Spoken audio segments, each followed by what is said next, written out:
Chapter 1. How Ancient Syrians Designed Wind Towers Before Airflow Science Existed. Hey guys, tonight we begin with a journey that might not make your pulse race, but it could make your eyelids feel pleasantly heavy. So, dim the lights, fluff your pillows, and maybe let a cup of something warm sit beside you, because we are about to drift slowly into the surprisingly meticulous world of ancient Syrian architecture. Specifically, we're going to talk about wind towers, those tall, somewhat odd-looking structures that stick out from buildings and somehow manage to cool the interiors without a single fan or air conditioner in sight.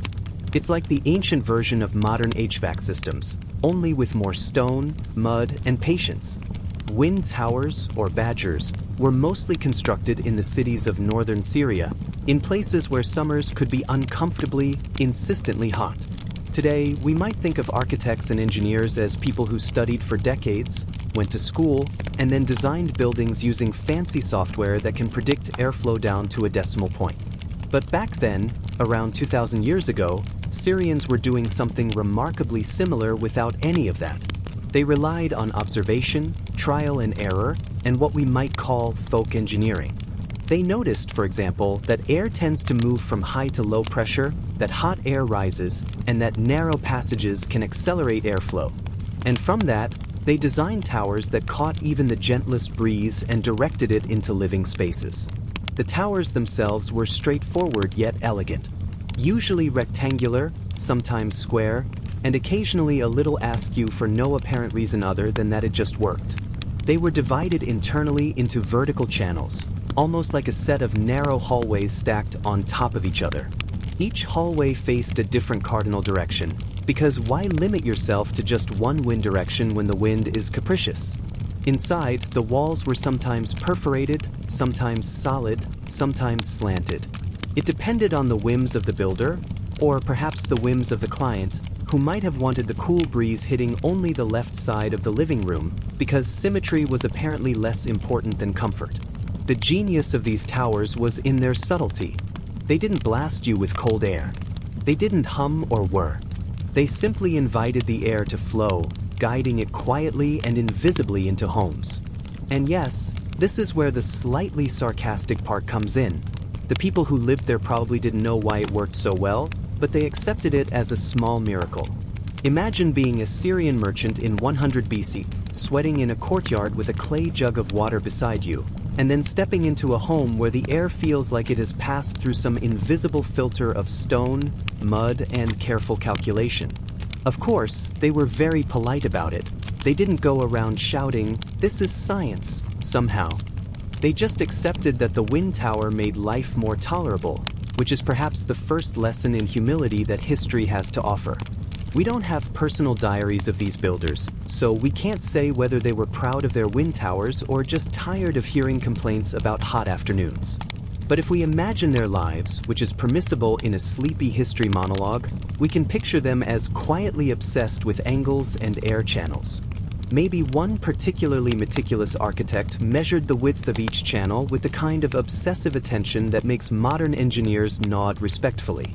Maybe he muttered to himself over a cup of water, "If I widen this channel by half a palm, the living room breeze will be just right." And then, of course, he tested it, waited for a suitable wind, and recorded his observations in a notebook, or more likely, etched them on a piece of clay that would eventually crumble into dust.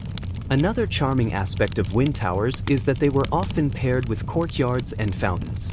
You might wonder why fountains appear in almost every classical architectural text, even when discussing something as dry as air circulation.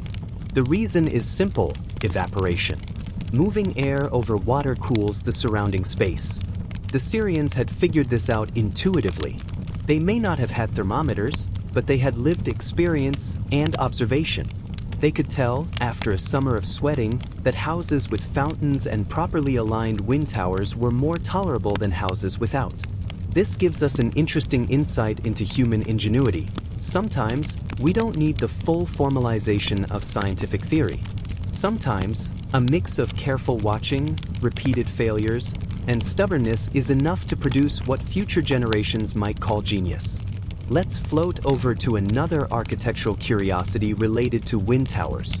Some buildings included not just a tower but multiple towers, often arranged around the courtyard like watchful, silent sentinels. Each tower could be adjusted in subtle ways. A small opening blocked or opened depending on prevailing winds, a partition moved slightly to nudge airflow, a small projection on the wall designed to deflect hot air away. You could imagine the family moving through the house, checking windows and channels like conductors adjusting an orchestra. The result, though, was far from theatrical. It was quiet, almost imperceptible, but entirely effective. One could say they were conducting the air itself, but without pomp or gesture, just patient, daily observation. The efficiency of these wind towers also depended on the materials. Clay, brick, and stone were standard. They are poor conductors of heat, which means the walls themselves absorbed warmth slowly. This property allowed the air inside to cool gradually, avoiding sudden drafts. You can almost hear the sighs of relief as residents stepped into the rooms. Ah, yes. Not hot. Very tolerable. Perhaps slightly cooler than outside, but only just. A gentle breeze, perfectly moderated, nothing dramatic, nothing intense, perfect for drifting into a slow, warm sleep. It's also worth noting that the design of these towers evolved over centuries. Early versions were simple, just a tall shaft catching the wind. Later, architects became increasingly ambitious. They started adding decorative elements, small arches, carved facades, intricate lattice work. It was the ancient equivalent of saying, yes, this works, but let's also make it look nice. Of course, not all designs were purely functional. Some may have been symbolic, status symbols in addition to cooling systems. After all, a merchant could show off his tall, ornate wind tower to neighbors, quietly asserting, "My house is more comfortable, and therefore I am slightly superior." Subtle social signaling, centuries before social media. And speaking of social signaling, the placement of a wind tower could reflect hierarchy. The main hall or reception room usually received the most attention from architects. It was the room where visitors arrived, where deals were struck, where tea or coffee might be served in the afternoon heat. The private rooms for family members, bedrooms, and kitchens were often served by smaller towers, sometimes just auxiliary shafts built into the roofline. You can imagine a wealthy Syrian merchant lying on his mattress, feeling the gentle airflow directed at his face, and thinking, yes, life is just slightly better than my neighbors, and I deserve this. Interestingly, the operation of wind towers was often seasonal. In the hottest months, every channel, every opening, every minor feature of the tower was utilized to maximize cooling. During cooler months, some of these openings might be closed or partially blocked. Syrians intuitively understood the balance between ventilation and warmth, a kind of passive climate control that required both patience and attentiveness. No thermostats, no electric fans. Just human observation, trial and error, and an understanding that extremes are rarely desirable. Of course, it wasn't a perfect system.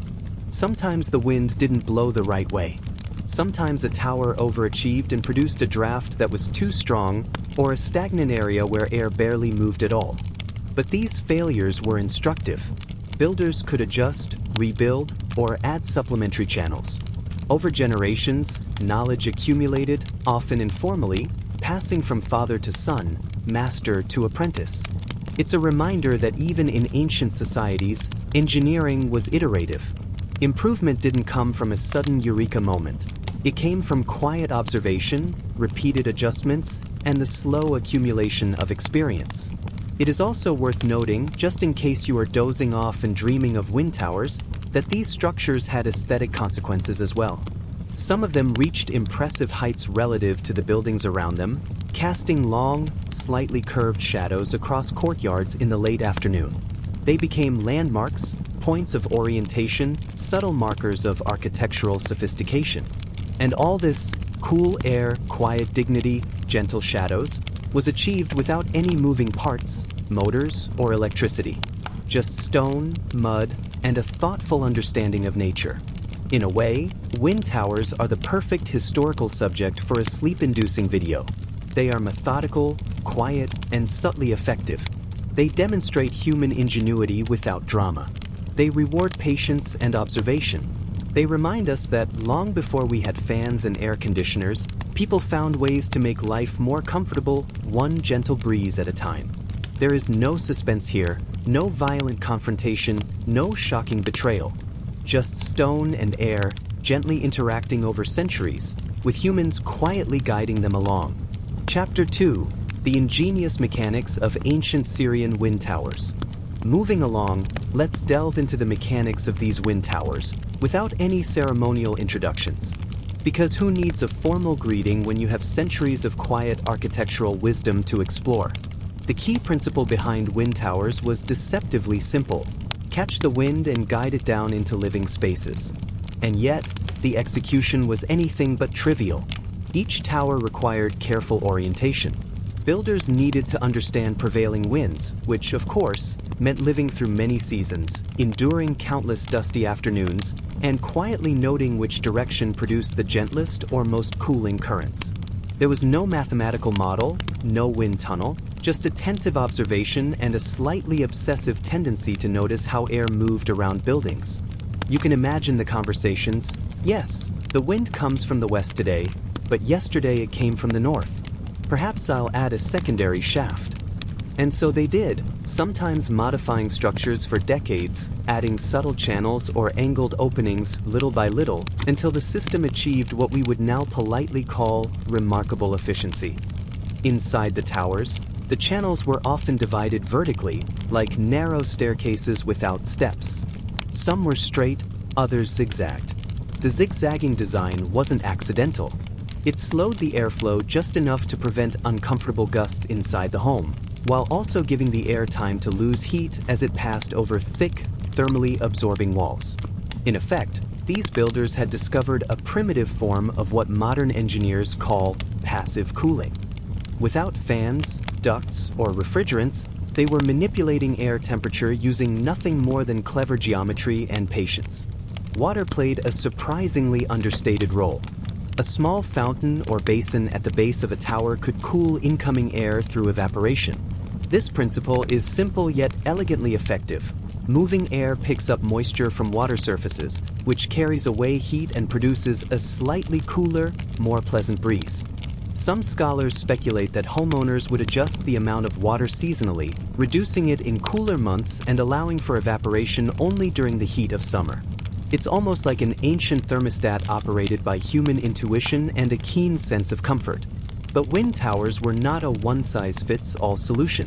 Builders had to take into account the shape of the house, the height of surrounding structures, and even the presence of trees or walls that could deflect airflow. A single miscalculation might produce stagnant air pockets or direct a gust in a direction that made the occupants feel as though they were constantly being pelted by wind. There's no record of complaints, but one can imagine the occasional irritated merchant muttering about an overzealous breeze, while his children secretly enjoyed it, running through the house as if being chased by invisible currents. Interestingly, some towers were designed with multiple openings at different levels. Lower channels could capture cooler air near the ground, while upper channels dealt with hotter, rising air. This simple vertical stratification ensured that the rooms remained comfortable at various times of day. The architects were essentially conducting air like a careful, invisible orchestra, balancing currents, anticipating shifts, and never demanding applause. And yet, one might say, they achieved perfection in subtlety. Nothing overt, nothing flashy, just a quietly effective system that made life easier for anyone inside. The design also accommodated social hierarchies. The most prominent rooms in a house, the reception area, guest rooms, and the family hall, received the most thoughtful attention. Channels were wider, water basins more substantial, openings carefully oriented to maximize the most pleasant airflow. Less important rooms, like storage areas or servant quarters, might receive smaller shafts, minimal openings, or none at all. This understated distribution of comfort reflects, rather quietly, the social stratification of the time. Comfort was a privilege, subtly allocated according to status. Architectural aesthetics were not neglected. Wind towers were often decorated, sometimes more elaborately than one might expect for what was essentially a functional structure. Arches, lattices, and small ornamental openings were added, not merely for beauty, but to subtly manipulate airflow. Some perforations in the walls acted like filters, diffusing the incoming air and preventing sudden gusts from chilling occupants. Others cast soft shadows, contributing to a sense of coolness and calm. The ancient Syrians clearly understood that perception of comfort is as much psychological as physical. A room that looks breezy can feel cooler even before the air touches your skin. It's also worth noting that wind towers were surprisingly durable. Constructed with clay, brick, and stone, they could withstand decades of sun, wind, and occasional rain. The materials themselves absorbed heat slowly, which contributed to the gentle cooling effect. Some towers have survived nearly 2 millennia, a testament to the subtle wisdom of their builders. They didn't rely on advanced technology, they relied on patience, observation, and an almost meditative attention to the interplay between air, stone, and sunlight. The distribution of wind towers in a city also reflected collective knowledge. Neighborhoods often followed certain patterns, with houses built to take advantage of prevailing winds and natural topography. There was an intuitive, communal sense of urban planning. Streets were sometimes aligned to channel wind into courtyards, while alleys and narrow lanes could accelerate airflow. The Syrians were not simply building houses. They were orchestrating the movement of air across an entire district, gently coaxing it into order with stone and mud as their instruments. Wind towers also served as an early example of sustainable design. No external energy sources were needed. The system relied entirely on natural airflow and the careful placement of channels and openings. In an era without electricity, this was both practical and necessary. Perhaps modern architects could take notes if they weren't too distracted by sleek gadgets and flashing lights. There's something quietly admirable about a technology that performs perfectly without consuming energy, without maintenance schedules, and without requiring users to read an instruction manual. Of course, no ancient system is without its quirks. Some wind towers were over-engineered, with channels so numerous and narrow that air movement became sluggish and unpredictable. Others were slightly misaligned, capturing wind in ways that created gentle drafts but occasionally produced tiny whirlwinds in living rooms. Homeowners may have regarded these quirks with bemused acceptance. It was part of the charm, the human element in a structure that otherwise seemed entirely rational and efficient. Mistakes, after all, were another form of knowledge accumulation. Over time, wind tower designs became increasingly sophisticated. Some towers included curved channels to redirect airflow precisely where it was most needed. Others experimented with lattice screens that could filter dust and sunlight while still allowing cooling currents. There's a quiet irony here. The same builders who carefully measured channels and openings likely had no formal concept of what we now call fluid dynamics, yet they were applying it effectively and consistently long before the equations existed. Observation replaced theory, patience replaced instrumentation, and trial and error replaced formal testing. Even in smaller homes, wind towers were scaled down, demonstrating the adaptability of the system. A modest family house might have a single, narrow shaft that still managed to draw a breeze from the street into a living area. The principles remained the same, but the implementation was flexible, tailored to size, location, and budget. It's a subtle reminder that ingenious solutions do not require grandeur. They only require thoughtful attention and a willingness to notice how the world moves. As centuries passed, the knowledge of wind towers was passed along quietly, often orally or through informal apprenticeships. Builders may have left sketches in sand or etched simple instructions into clay tablets. There was no dramatic handover of blueprints, no official guilds or publications. Knowledge persisted because it worked. Families could survive the heat more comfortably, communities could remain productive, and the same principles could be replicated by anyone attentive enough to notice. Finally, it's worth reflecting on the enduring legacy of wind towers. Many modern architects still study these structures to understand passive cooling methods. There's a gentle irony in the fact that something so understated, so quiet, has influenced contemporary design centuries later. Air, stone, and mud, orchestrated with patience and observation, can teach lessons that modern machines often overlook. The Syrians were, in their unassuming way, masters of comfort, subtlety, and quiet efficiency. And in the context of history, perhaps there is something soothing in that realization. Chapter 3: Social Life and Subtle Drama Around Wind Towers. As we drift further into the world of ancient Syrian wind towers, it's worth noticing that these structures weren't merely functional. They quietly influenced daily life, social hierarchies, and even a few subtle personal dramas that never made it into the history books. Because, of course, human nature persists even when we're obsessed with air movement. For instance, imagine a merchant family in Aleppo, sitting in a reception hall cooled by a well-placed wind tower. Guests would arrive in the late afternoon, weary from the sun, and immediately notice that the air inside felt nicer. A small relief, a gentle comfort, a quiet suggestion that the host was competent, wealthy, and maybe slightly superior. Of course, the visitor couldn't comment too loudly. Manners dictated a polite nod and a restrained sigh of pleasure. It was subtle social signaling at its finest. And the merchant? He would feel the satisfaction of accomplishment, knowing that his investment in stone, channels, and water basins had been observed and appreciated, even if silently. Behind the scenes, though, the maintenance of these towers could be a minor headache. Dust and debris sometimes accumulated in the channels, reducing airflow. Small adjustments were necessary. Sometimes the domestic staff would quietly unblock a vent or add water to a fountain, ensuring that comfort remained consistent. There was a hierarchy in these tasks too. A skilled apprentice might handle delicate adjustments, while servants attended to more mundane cleaning. And one can easily picture the occasional minor domestic friction, a slightly disgruntled servant muttering about clogged channels or a master politely reminding them, yes, the air must flow or the guests will notice.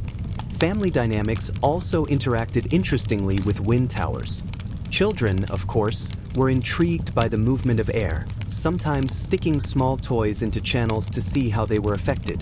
The quiet patience of adults, merchants, mothers, fathers, was tested in subtle ways. A small draft that blew a child's paper or toy across a room could provoke gentle annoyance, a lesson in tolerating nature's whims. But these little dramas were never catastrophic. They were quietly observed and gently corrected. Marital households experienced minor but notable consequences as well. Couples might debate where to place sleeping mats or mats for rest, subtly negotiating the angles and openings that directed airflow. One can imagine the gentle sighs of compromise, the quiet rearrangement of cushions, the occasional whispered instruction, perhaps the west channel is better tonight. It was a kind of domestic choreography, small and subtle, but indicative of the importance of environmental comfort in daily life. Neighborhood interactions also revolved around wind towers. In denser quarters, the placement of towers sometimes created minor rivalries.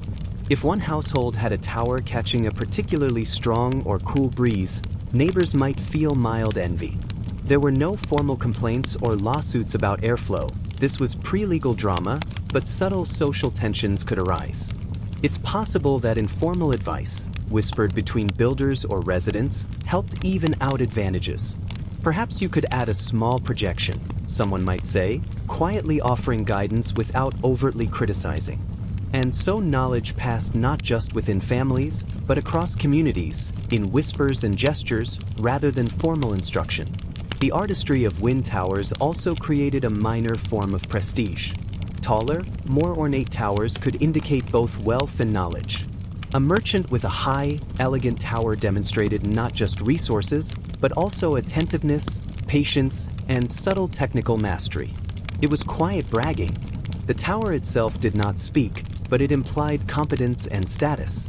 Observers could appreciate, mentally, the difference between a novice builder's modest shaft and a master architect's carefully designed, elegantly decorated tower. And because these cues were subtle, the recognition was understated, perfectly in keeping with the quiet rhythm of daily life. Even minor construction mistakes became part of social memory. A poorly aligned channel could cause a gust that startled a visitor, or perhaps a draft that made a tablecloth ripple awkwardly. Families quietly remembered these small errors, sometimes correcting them over decades. It's charming to consider that, centuries later, a well-aligned wind tower might still function precisely because a slightly careless builder centuries earlier had been quietly corrected by successors. Progress was slow, subtle, and cumulative. Wind towers also intersected with broader city planning. Streets were often designed to facilitate airflow, not just for individual homes but for entire neighborhoods. Narrow alleys and open courtyards acted as channels, allowing cooler air to move through dense urban areas. Some neighborhoods might experience slightly stronger breezes because builders had collectively learned to align towers along prevailing winds. There was no city council in the modern sense, but the results resemble one, an intuitive, cumulative urban strategy guided by observation, minor social competition, and generations of small adjustments. In quieter moments, wind towers offered personal solace. Imagine a merchant or scholar pausing by a window, feeling a gentle breeze pass across a courtyard. It was not dramatic, not exhilarating, but pleasant. Perhaps a light dusting of afternoon sunlight filtered through a lattice, creating subtle patterns on the walls. These quiet experiences, repeated day after day, may have had a calming effect. There is no record of philosophical musings tied to wind towers, but one can imagine that subtle pleasure contributed to reflective moments, quiet satisfaction, and gentle routine. The relationship between humans and towers was tactile as well. Residents could touch the walls, feel the stone's warmth or coolness, adjust small shutters or lattice openings. Interaction was subtle but constant, a minor form of engagement with one's environment. This repeated interaction may have strengthened community memory, as knowledge passed orally from parent to child, from builder to apprentice. Unlike modern appliances, which operate passively, these structures demanded gentle attention and maintenance. The reward was a slow, quiet mastery of comfort. Over time, wind tower design evolved to incorporate more aesthetic flourishes, as previously noted. Latticework, arches, and decorative perforations were added. While they had functional benefits, some elements were purely visual, subtle markers of taste or status. A tall, narrow arch, carefully proportioned, might catch light in just the right way. A lattice could cast gentle shadows, creating a sense of movement even in still air. These details, though minor, reflected a culture attentive to subtle beauty and quiet elegance. Small misalignments were sometimes celebrated or at least tolerated. If a channel produced a gust that shifted papers or moved a lightweight object, it became a minor amusement. Children might play with these currents, sending small toys or leaves drifting along invisible paths. Adults would quietly observe, perhaps adjusting a small shutter, but generally accepting these interactions as part of life. It was a gentle, playful engagement with one's environment, entirely natural and non-disruptive. Even economic life was subtly influenced. Homes with better airflow likely experienced less spoilage of perishable goods, less discomfort for residents, and more productive domestic routines. Visitors and clients may have lingered longer in cooler rooms, facilitating social or commercial interactions. While it would be an exaggeration to claim that wind towers determined economic prosperity, it is reasonable to infer that they contributed modestly to comfort, social interaction, and household efficiency. The interplay between wind towers and domestic routine was constant. Opening and closing shutters, adding water to basins, adjusting minor structural elements. These were daily rituals, performed with gentle attention. There was no rush, no drama, no grandiose display. Just quiet observation, patient adjustment, and the reward of subtle, functional comfort. In this way, wind towers shaped rhythms of life as much as they shaped airflow. Finally, the legacy of these towers is not merely physical. Modern architects and historians study them for insights into sustainable design, passive cooling, and urban planning. Yet their enduring significance may be more philosophical than practical. They exemplify the value of patience, careful observation, and small, cumulative adjustments over time. Human ingenuity, expressed through quiet, thoughtful action, can produce solutions that persist for centuries without fanfare or recognition. In essence, wind towers represent a quietly sophisticated interplay between humans, architecture, and environment. They are modest, deliberate, and entirely practical, yet capable of producing subtle satisfaction and calm. Observing them offers gentle lessons in patience, observation, and understated social signaling. And perhaps most importantly, they remind us that history need not be loud or violent to be fascinating. Sometimes, it is the quiet, cumulative achievements, the kind that allow a breeze to flow just so, that leave the most lasting impression. Chapter 4: Technical Innovations and Regional Variations of Wind Towers. As we continue, it's worth examining how wind towers weren't static. Their design evolved gradually over centuries, influenced by climate, local resources, and the subtle ingenuity of builders who quietly refused to accept anything less than gentle perfection. Some of these innovations were minor, slightly wider channels, a lattice at a different angle, but others were more ambitious, experimenting with airflow in ways that would make a modern engineer raise an eyebrow and smile. For instance, some towers included multiple inlets at different heights. The reasoning was simple: hot air rises, cooler air stays near the ground. By capturing both, the tower could moderate temperature more efficiently. This created a gentle stratification in the home. Sitting on a low mat, a resident might enjoy a slightly cooler breeze than someone reclining on a raised couch. Architects of the time may not have understood thermodynamics in the modern sense, but they understood what worked, which in practice is almost the same thing. The height of the tower was another variable that builders manipulated carefully. Taller towers could catch even the faintest wind at higher altitudes, channeling it downward into rooms below. But if the tower was too tall relative to the house or courtyard, the airflow could become erratic, creating minor gusts or drafts. Builders gradually learned the sweet spot, often through trial, error, and mild domestic complaints. There is a quiet irony in imagining a child running across a courtyard and being buffeted slightly by a wind tower's excessive ambition, while the parents shook their heads and made minor adjustments for the next season. Regional variations were also notable. In coastal Syrian cities, where sea breezes were common, towers were designed to capture and direct the maritime air inland.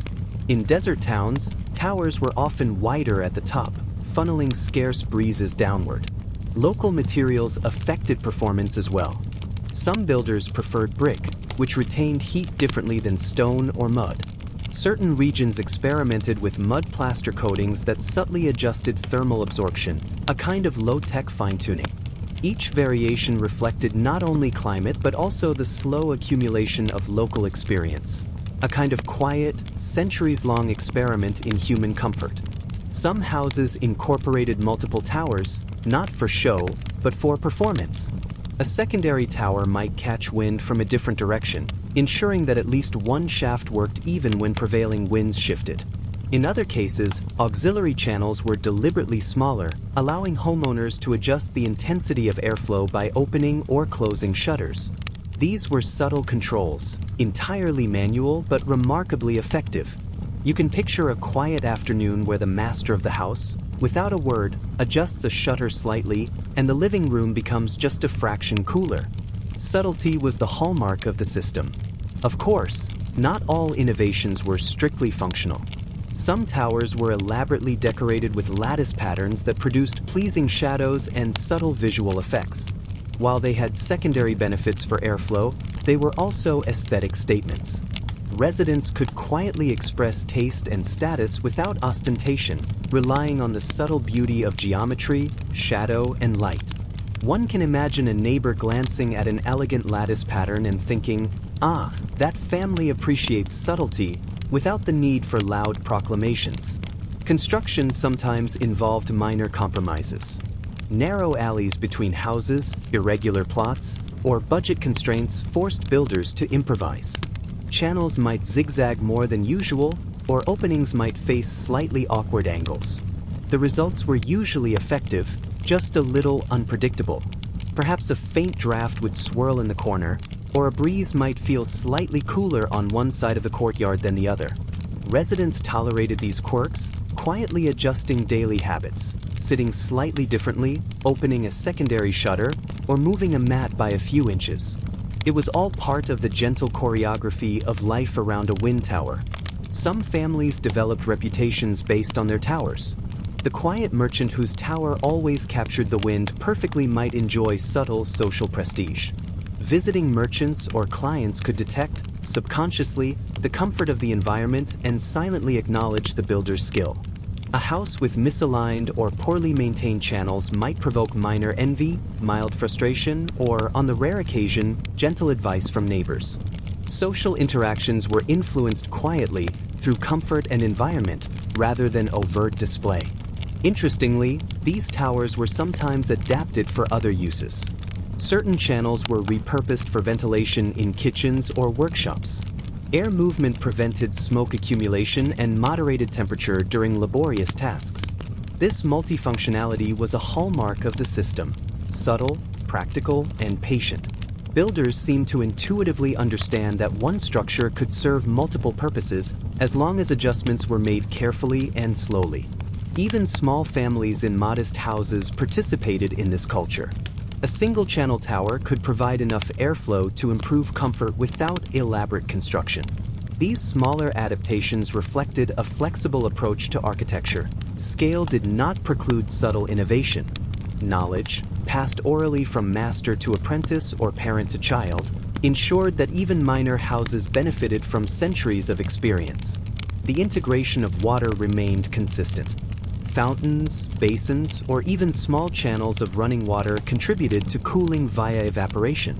This subtle interaction with the natural environment reflected both observation and attentiveness. Homeowners could adjust water levels depending on the day's heat, the season, or the occupant's needs. The system was quiet, patient, and responsive, essentially an early form of dynamic, adaptive design. We should also note that the towers subtly influenced interior design and daily behavior. Furniture placement, sleeping arrangements, and room usage often considered airflow patterns. Residents moved or reclined where the breeze was best, adjusting minor elements of daily life to harmonize with environmental conditions. It was not forced, dramatic, or overtly choreographed. It was an understated, patient alignment of habit with nature. Over generations, builders refined techniques for constructing openings and channels. Angles were carefully calculated to reduce turbulence and maximize gentle airflow. Some innovations were accidental, a misaligned brick or a slightly curved lattice producing unexpectedly smooth currents. These minor mistakes were preserved in memory, repeated, or consciously integrated into future designs. Trial, error, and patience became a slow curriculum in human comfort. Perhaps the most enduring feature of wind towers was their quiet adaptability. As climate, social norms, or urban density changed, so too did the towers. Builders could add secondary channels, adjust lattice screens, or modify heights with minimal disruption. Unlike modern mechanical systems, which require repair or replacement, these towers could evolve incrementally, quietly accumulating generations of practical knowledge. It is tempting to romanticize wind towers as mere functional objects, but they were social artifacts as well. The towers reflected status, taste, and attentiveness. They facilitated subtle domestic rituals, guided minor interactions among family members, and contributed to the quiet prestige of a household. They shaped, without intrusion, the rhythms of everyday life. Afternoon gatherings, quiet reading, or long naps on mats cooled by a gentle, carefully orchestrated breeze. Even regional adaptations carried social meaning. In a coastal city, capturing a sea breeze might be subtle proof of awareness and skill. In a desert town, aligning a tower to catch the rare wind was a quiet demonstration of knowledge, patience, and attentiveness. Subtlety was celebrated, not flamboyance. Residents and visitors could discern, without words, the thoughtfulness of the household. The relationship between humans and wind towers was iterative. Maintenance, observation, minor adjustments, and subtle innovations ensured that each structure remained effective over decades. Builders and residents learned slowly, communicated quietly, and accumulated knowledge without formal documentation. Mistakes were corrected gently. Successes were quietly appreciated. This reflects a broader principle. In ancient architecture, the subtle and patient often left more enduring impact than the dramatic or ostentatious. Finally, as we consider wind towers today, we notice not only their physical endurance but their quiet influence on modern sustainable architecture. Architects study these structures for lessons in passive cooling, energy efficiency, and human-centered design. And yet, their most enduring lesson may be philosophical, that subtle observation, patience, and small incremental improvements over decades, generations, or centuries can produce results as effective and enduring as anything achieved with advanced technology. Wind towers, in their quiet, unobtrusive way, encapsulate the gentle rhythm of life, the patience of human observation, and the enduring power of subtle innovation. They remind us that history need not be dramatic to be meaningful, that achievement does not require spectacle, and that human ingenuity can thrive in calm, deliberate ways. Chapter 5. Anecdotes of families and builders in ancient Syrian wind towers.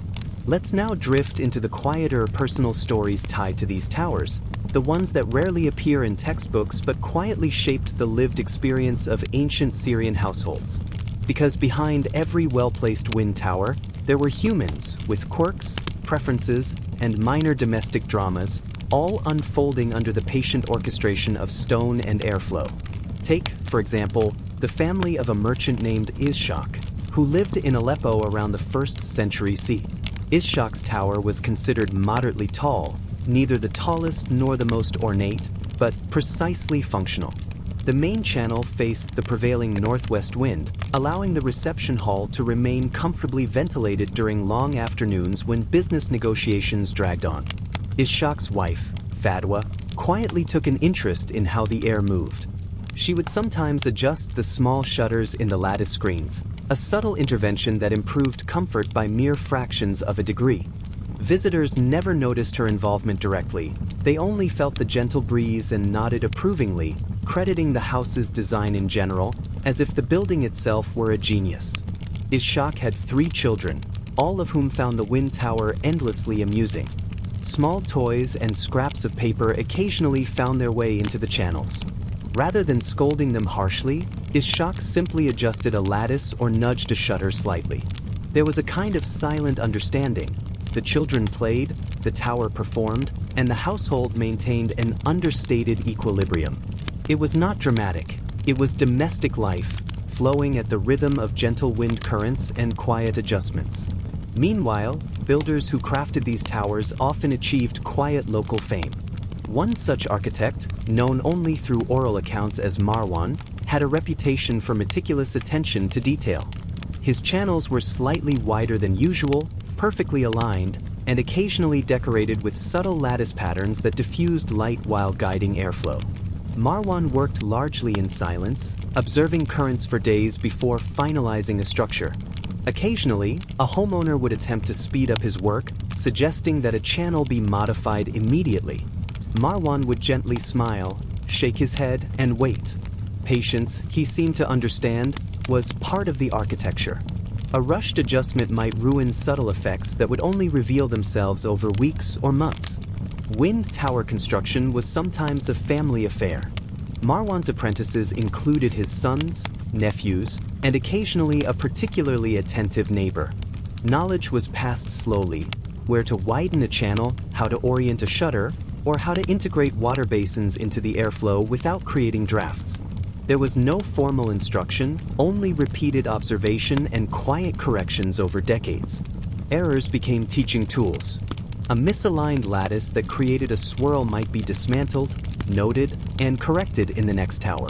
The process was iterative, patient, and very, very quiet. Another anecdote comes from a merchant named Saul, whose family lived in a coastal Syrian town. Saul's house featured 2 wind towers, one facing the sea, the other slightly inland to catch occasional desert breezes. Managing these dual towers required subtle skill. Each morning, a household member would check shutters and water levels, adjusting channels according to the day's wind. Occasionally, a minor disagreement arose over who should handle which tower. Saul's eldest daughter preferred the sea-facing tower, while his wife favored the inland shaft. Disputes were quiet, resolved through small gestures. A nudge here, a slight adjustment there. Domestic harmony was maintained, subtly influenced by air currents and careful observation. We can also imagine the minor social prestige these families enjoyed. A visitor entering a home with a well-functioning wind tower might feel comfort, subconsciously recognizing the homeowner's skill, wealth, and patience.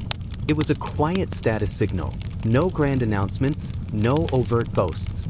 The tower itself performed the subtle diplomacy. Families like Ishak's or Saul's benefited not from spectacle, but from the soft power of environmental mastery. Even less prominent families participated in this culture.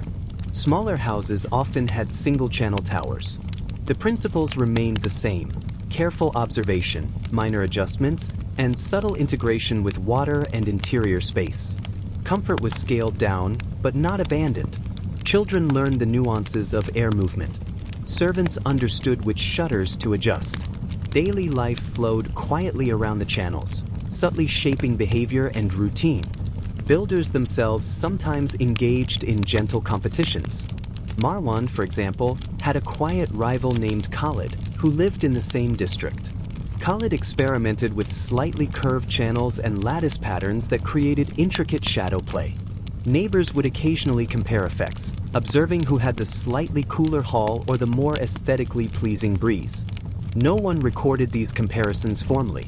They were subtle, almost subconscious, influencing reputation, future commissions, and the evolution of local design practices. Maintenance also created minor domestic rituals. Dust accumulation required gentle sweeping of channels, water basins needed replenishment, and shutters occasionally required minor adjustments. These tasks were largely invisible to outsiders but essential to preserving functionality. Households developed subtle routines around the towers: morning checks, afternoon adjustments, evening inspection. Life intertwined seamlessly with architecture, reinforcing awareness, attentiveness, and patience. Wind towers also intersected with minor personal dramas. A misaligned channel could create a draft that startled a sleeping child, prompting quiet reprimands or small corrections. Perhaps a servant forgot to add water to a basin, producing slightly warmer air. These incidents were minor, almost imperceptible, but shaped daily habits. Adjustments became a shared understanding, a gentle choreography of household life, all guided by the slow, predictable movement of air. Over generations, families accumulated knowledge that was often oral, occasionally inscribed on simple clay tablets. A father might quietly explain to a son why a lattice must be angled precisely or why a water basin should be half-filled rather than full. Knowledge became cumulative. Minor mistakes, subtle innovations, and patient observations passed quietly from one generation to the next. It was a system of education without schools, testing, or formal documentation. Everything depended on attention, patience, and subtlety. Even city planning was subtly influenced. Neighborhoods aligned houses to optimize airflow collectively, often without formal oversight. Residents cooperated quietly, learning from one another through observation, imitation, or minor advice. Streets acted as additional channels. Courtyards became convergence points for gentle breezes, and towers harmonized with the broader environment. It was a communal choreography of air, largely invisible, subtly shaping urban life for generations. Some stories even hint at gentle rivalries extending over decades. A merchant family might pride itself on the perfect alignment of its tower, while neighbors quietly adjusted theirs to match or slightly exceed the subtle coolness experienced by visitors. The competition was unspoken, entirely understated, yet contributed to incremental improvements across communities. Generations of observation, trial, and minor adjustment produced a landscape that was more efficient, comfortable, and quietly sophisticated than any single household could achieve alone. Wind towers also shaped domestic interactions in quieter ways. Furniture placement, sleeping arrangements, and even mealtime positions often accounted for the location and intensity of airflow. Residents became acutely aware of subtle differences in temperature and breeze. Conversations about where to sit or which corner was most comfortable were minor, polite negotiations, reflecting a broader attentiveness to environment and comfort. Even small construction errors could become anecdotes passed down over generations. A misaligned channel producing a faint swirl might be remembered as the tower that made the papers dance, or the breeze that always chased the youngest child. These minor quirks added personality to architecture and domestic life, creating small, charming stories that connected families to their buildings in subtle, intimate ways. Finally, the quiet endurance of these towers over centuries underscores their value. Generations of residents learned to live with, maintain, and subtly refine them. Builders accumulated expertise slowly, families adjusted behaviors around them, and communities benefited collectively. The towers were not merely functional, they were social, educational, and aesthetic instruments, quietly shaping human life with patience, observation, and subtle ingenuity. Chapter 6: Refinements, Legendary Builders, and Subtle Innovations. As we continue, it becomes clear that wind towers were not static creations. They evolved gradually, influenced by experience, minor experiments, and the quiet ambitions of builders who were patient enough to observe decades of airflow. Some refinements were subtle, others slightly more ambitious, producing improvements that were only visible to the attentive eye or felt as imperceptible comfort in living spaces. Consider, for example, the work of a builder named Nabil, active in northern Syrian towns during the 2nd century CE. Nabil was known for slightly angling channels in ways that reduced turbulence while increasing airflow velocity. It was subtle, entirely invisible unless one had the patience to observe patterns of dust, small paper scraps, or the faint ripple of curtains. Yet residents immediately appreciated the difference. Guests in his buildings often noted, silently, politely, that the air was somehow more comfortable. Nabil, of course, received no formal credit. His reputation spread quietly through word of mouth, between families, apprentices, and occasional merchants who were keenly aware of environmental comfort. Other builders experimented with auxiliary channels or bypass shafts, small passages that could be opened or closed to fine-tune airflow. These were minor innovations, but they allowed residents to respond to changing wind conditions or seasons. On days with strong gusts, a bypass shaft could moderate the breeze. On calm days, it could capture even the faintest wind. The adjustments were quiet, unassuming, yet highly effective.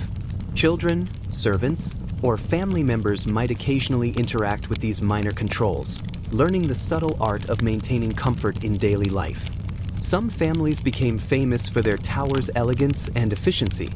The family of a merchant named Qasim, for instance, was quietly proud of its 3 interconnected towers. The main hall benefited from a northwest-facing shaft, while a secondary tower captured occasional southerly winds, and a smaller, private channel cooled the family sleeping quarters. Each tower was aligned to balance airflow, temperature, and comfort throughout the day. The result was a subtle orchestration. No mechanical devices, no fans, just patient observation and careful attention to small, cumulative effects. Interestingly, builders occasionally introduced small decorative elements that doubled as functional enhancements. Lattice screens, arches, and angled slats were aesthetically pleasing, but they also diffused airflow, reduced drafts, and subtly moderated temperature. Homeowners appreciated both effects, a visually elegant home and a gently cooled interior. In some cases, these aesthetic elements became social markers, quietly signaling taste, refinement, and patience to visiting neighbors or clients. The most skilled builders understood that airflow was not uniform across a structure. They learned to anticipate pockets of stagnation, areas where breezes slowed, and corners that received little cooling. Solutions were subtle, a tiny adjustment to a lattice, a slightly widened channel, or an additional perforation in a wall. These minor interventions, often invisible to untrained eyes, produced a harmonious, gentle flow of air, quietly orchestrating comfort throughout the home. Maintenance remained a subtle but essential part of life around these towers. Dust, debris, and occasional animal intrusion could reduce efficiency. Residents performed small daily rituals, sweeping channels, checking water levels in basins, adjusting shutters, or gently tapping lattice screens. These tasks were largely invisible, yet they preserved the effectiveness of the system. The quiet, iterative care reinforced the tower's role as a living element of domestic life, responsive to attention and observation. We can also consider minor technological experiments, like shaping channels in subtle curves rather than straight lines. Curved channels guided airflow more smoothly, reducing turbulence and ensuring that even a faint breeze reached the interior. These refinements were often discovered by trial and error. A misaligned brick, a slightly curved wall, or the accidental movement of a lattice. Builders observed the effect, repeated the success, and passed knowledge along orally. It was slow, cumulative progress, the quiet opposite of dramatic innovation, but often more enduring. Regional adaptation was equally important. Coastal towns leveraged sea breezes, capturing moisture-laden air to slightly cool interiors. Desert towns, where wind was scarcer, widened tower shafts to maximize airflow capture. Local materials mattered too.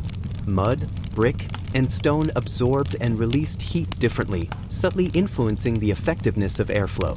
Builders had to learn, patiently, how to integrate these factors. It was not a matter of formal theory, but observation, intuition, and minor adjustments over time. Legends of builders' patience circulated quietly. Nabil, Qasim, and Marwan were not celebrities. They were quietly admired. Their apprentices learned subtle lessons about alignment, proportion, and observation. Mistakes became teaching tools, not scandals. Misaligned channels produced unexpected drafts, which were corrected gently, observed carefully, and integrated into future designs. Knowledge accumulated incrementally, often over decades or generations. Even small miscalculations had subtle social consequences. A poorly aligned tower might cause a draft that disturbed domestic routines or create minor discomfort during guest visits. Families addressed these issues quietly, adjusting lattice screens, slightly altering channel widths, or repositioning mats and cushions. There was no drama, just careful observation and gentle correction, a domestic rhythm intertwined with architecture. Some towers incorporated multiple levels of airflow control. Small shutters or lattice elements could be opened or closed depending on the time of day or season. Homeowners adjusted these elements, intuitively managing airflow, temperature, and comfort. It was a quiet form of domestic engineering, effective, responsive, and almost meditative in its slow, deliberate adjustments. The integration of water remained consistent. Small basins, fountains, or channels added cooling through evaporation. Residents adjusted water levels based on wind intensity, sunlight, and personal preference. The system was adaptive, dynamic, and entirely manual, yet remarkably effective. It's worth noting that the combination of airflow and water was not just functional, it was subtly aesthetic. Gentle breezes passing over water created a calming ambience, lightly perfumed the air, and produced faint reflections, enhancing the sensory experience of domestic life. Apprenticeship was crucial for the survival of knowledge. Builders often trained sons, nephews, or dedicated students who observed currents, noted effects, and repeated techniques. Mistakes were corrected quietly, successes quietly acknowledged. This oral, iterative process ensured that expertise endured across generations, even as formal documentation remained minimal. Builders were patient, observant, and quietly meticulous. Their reward was the subtle satisfaction of functional elegance rather than fame or fortune. Even urban planning reflected accumulated knowledge. Narrow streets, open courtyards, and carefully aligned towers allowed air to flow gently across entire neighborhoods. These patterns emerged over time through observation and minor adjustments, not through formal planning. Residents cooperated quietly, often without explicit coordination, producing collectively comfortable urban environments. The result was subtle, effective, and entirely human: trial and error, patience, and cumulative observation. Domestic life intertwined with these structures in small, consistent ways. Furniture was arranged to take advantage of airflow. Mats were placed where breezes were strongest. Conversations, reading, or rest occurred where air movement was optimal. Even minor inconveniences, a gust that disturbed papers or a draft that nudged a curtain, were quietly tolerated, corrected, or incorporated into daily routines. Life flowed slowly, calmly, and subtly around these architectural marvels. Over time, refinements became increasingly sophisticated. Builders learned to anticipate wind shifts, adjust channels for multiple directions, and integrate water features for maximum cooling. These refinements were never dramatic. They were subtle, cumulative, and quietly effective. Residents interacted with their towers daily, learning the nuances of airflow through repeated experience. Mistakes were accepted, small corrections made, and subtle improvements accumulated over decades. Social signaling remained understated. A well-functioning tower quietly demonstrated knowledge, patience, and attention to detail. Visitors could perceive, almost subconsciously, the homeowner's competence and taste. Misaligned or poorly maintained towers, in contrast, produced subtle social disadvantages, discomfort for guests, minor envy among neighbors, and the gentle recognition that subtle skill mattered. Finally, the endurance of wind towers speaks to the effectiveness of slow, patient improvement. Centuries of observation, minor refinements, and careful maintenance allowed these structures to function across generations. Builders passed knowledge orally, families adapted behavior, and communities subtly optimized urban layouts. It was an architecture of patience, subtlety, and quiet ingenuity, a slow, cumulative process that left a lasting, enduring mark. Chapter 7: Domestic Dramas and Architectural Quirks in Wind Towers. Continuing our gentle drift through the world of ancient Syrian wind towers, it's worth noting that even in the calmest environments, life introduced minor, quiet dramas. These weren't tragedies or scandals, of course, just the small, domestic irritations and adjustments that naturally arise when humans interact with functional architecture. Take, for example, the household of a merchant named Fairs, who lived in a courtyard house with a single prominent tower. The main channel captured the prevailing northwest wind, cooling the reception area, while a smaller auxiliary shaft attempted to moderate airflow into the family's sleeping quarters. One afternoon, a gust found its way into the wrong channel, producing a small swirl that caused light papers to flutter across the hall. Fair's youngest daughter, amused, chased the papers as they danced. Fairs, with mild exasperation, quietly repositioned the shutters. No one was harmed. The event became a domestic anecdote, the day the wind chased the children, recounted with a gentle smile years later. Minor inconveniences like this were common. Dust occasionally accumulated in channels, requiring sweeping or brushing.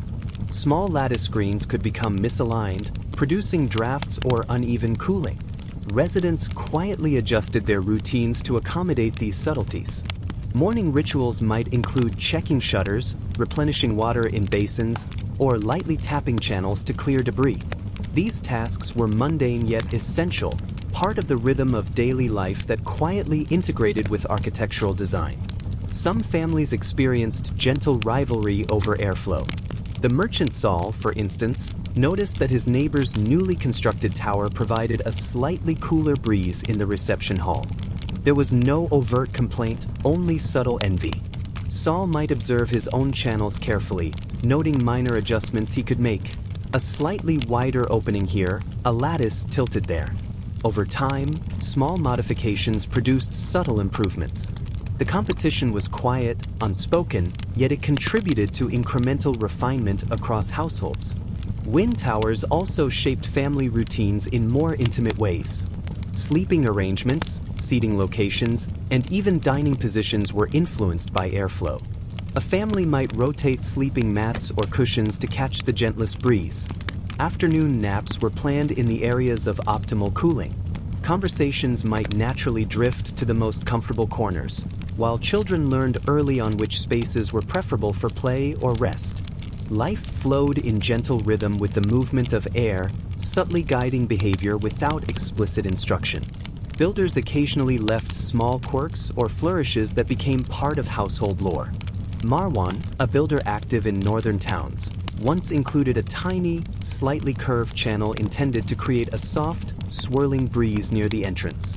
Residents discovered it produced a faint, playful wind in the corridor, enough to lift light fabrics or nudge small objects. Rather than correcting it, they incorporated it into domestic life. The swirl became a familiar, almost whimsical feature, the wind that greets visitors, a gentle joke within the household. Even small mistakes were pedagogical.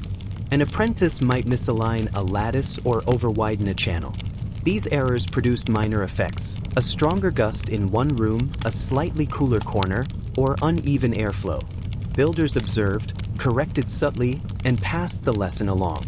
Knowledge accumulated through iteration, not formal instruction, emphasizing patience, attention, and quiet observation over speed or spectacle. Water integration remained a subtle but essential component. Fountains and basins cooled air through evaporation. Adjusting water levels required careful observation. Too much could create dampness, too little reduced cooling. Family members and servants learned to monitor the effects gently. A slightly overfilled basin might produce a faint mist that left papers damp, prompting quiet correction. The interactions were calm, methodical, and embedded in routine. Neighborhood interactions occasionally reflected minor wind-related tensions. Courtyards and alleys were often shared or closely adjacent, so one family's adjustments could subtly affect neighboring airflow. Residents learned to observe and compensate. A partially closed shutter here, a widened lattice there. These minor interventions were part of collective knowledge, shared informally and quietly. The result was a subtle cooperation that shaped urban microclimates, often without any explicit planning or coordination. Children's interactions with wind towers also contributed to domestic rhythm. Paper scraps, small toys, and light fabrics occasionally found their way into channels. Rather than scolding, families often incorporated these events into daily life. Children learned about airflow, minor adjustments, and observation, acquiring practical knowledge through playful experimentation. This interplay reinforced patience, attention, and gentle adaptation, all subtly interwoven into domestic routines.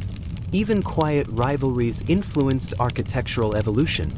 A slightly misaligned neighbor's tower might motivate subtle refinements, adjusting channel angles, widening openings, or repositioning water basins. No formal critique was necessary, observation sufficed.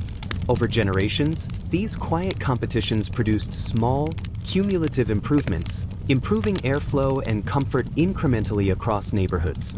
Some households experimented with multi-level control. Shutters, lattice elements, and auxiliary channels allowed residents to fine-tune airflow based on wind strength, sunlight, or personal preference. Adjustments were small and subtle, requiring observation and patience rather than technical expertise. Children and apprentices learned through participation, absorbing nuanced knowledge without formal instruction. The process emphasized iterative improvement over sudden innovation. Even the decorative elements sometimes became functional in unexpected ways. Small lattice screens, arches, or perforated patterns subtly influenced air currents, diffusing gusts, or directing airflow gently into living spaces. Residents appreciated the effect subconsciously. Comfort, light play, and shadow patterns contributed to perception of coolness. These subtle designs reinforced social signaling as well. Taste, refinement, and attentiveness were evident in quiet, understated ways. Minor domestic dramas often revolved around maintenance. Dust accumulation, slight misalignments, or water evaporation created minor discomfort. Adjustments were routine, sweeping channels, realigning shutters, or replenishing water. Tasks were mundane but essential, quietly shaping the daily rhythm of life. Households learned to incorporate them seamlessly into routine, ensuring that architecture and domestic life were synchronized gently over time. Regional variations also shaped domestic experience. Coastal towns adapted towers to capture sea breezes, subtly improving humidity and cooling. Desert towns widened shafts to maximize rare wind capture. Materials influenced performance. Mud, brick, and stone absorbed heat differently, creating subtle effects on indoor temperatures. Residents gradually learned to live with these conditions, subtly adjusting behavior and routine to match the environment. Even minor quirks could become cherished features. A small gust that lifted fabrics or created gentle movement in a hallway might be tolerated or even celebrated. These interactions reinforced a gentle awareness of environment, patience in adaptation, and appreciation of subtle, cumulative effects. Domestic life and architecture coexisted harmoniously, producing comfort through observation, adjustment, and calm attention. Apprenticeship ensured knowledge continuity. Builders trained sons, nephews, and neighbors in careful observation, subtle adjustments, and patient experimentation. Mistakes were teaching tools. Small successes became models. Knowledge was cumulative, embedded in daily life, and transmitted through participation rather than formal instruction. Communities gradually improved efficiency and comfort across generations, quietly refining designs and techniques. Even small households benefited from cumulative knowledge. Single-channel towers could provide effective airflow, teaching subtle principles of alignment, water use, and lattice orientation. Children and adults absorbed knowledge through observation and participation, maintaining practical skills within daily routines. Minor domestic dramas, quiet adjustments, and playful interactions contributed to skill development and reinforced attentiveness to environment. Finally, wind towers exemplify the subtle, enduring impact of slow, patient observation and incremental improvement. They influenced social interaction, domestic behavior, urban planning, and architectural refinement without spectacle or overt recognition. Families and builders contributed quietly to collective knowledge, leaving a legacy of calm, functional elegance that persists through centuries. As we imagine these households, children chasing papers in gentle swirls, parents adjusting shutters, and apprentices learning patiently, it becomes clear that wind towers were more than architecture. They were instruments of social harmony, domestic rhythm, and cumulative human ingenuity. And perhaps that is the quietest, most enduring lesson they offer. History often whispers, and the most meaningful achievements are those that guide us gently, patiently, and subtly through everyday life. Chapter 8: Specialized Adaptations and Eccentric Builders. As we continue, it becomes evident that even in a culture of subtlety and patience, some builders and households developed particularly specialized adaptations, tiny innovations that were perhaps eccentric but quietly effective.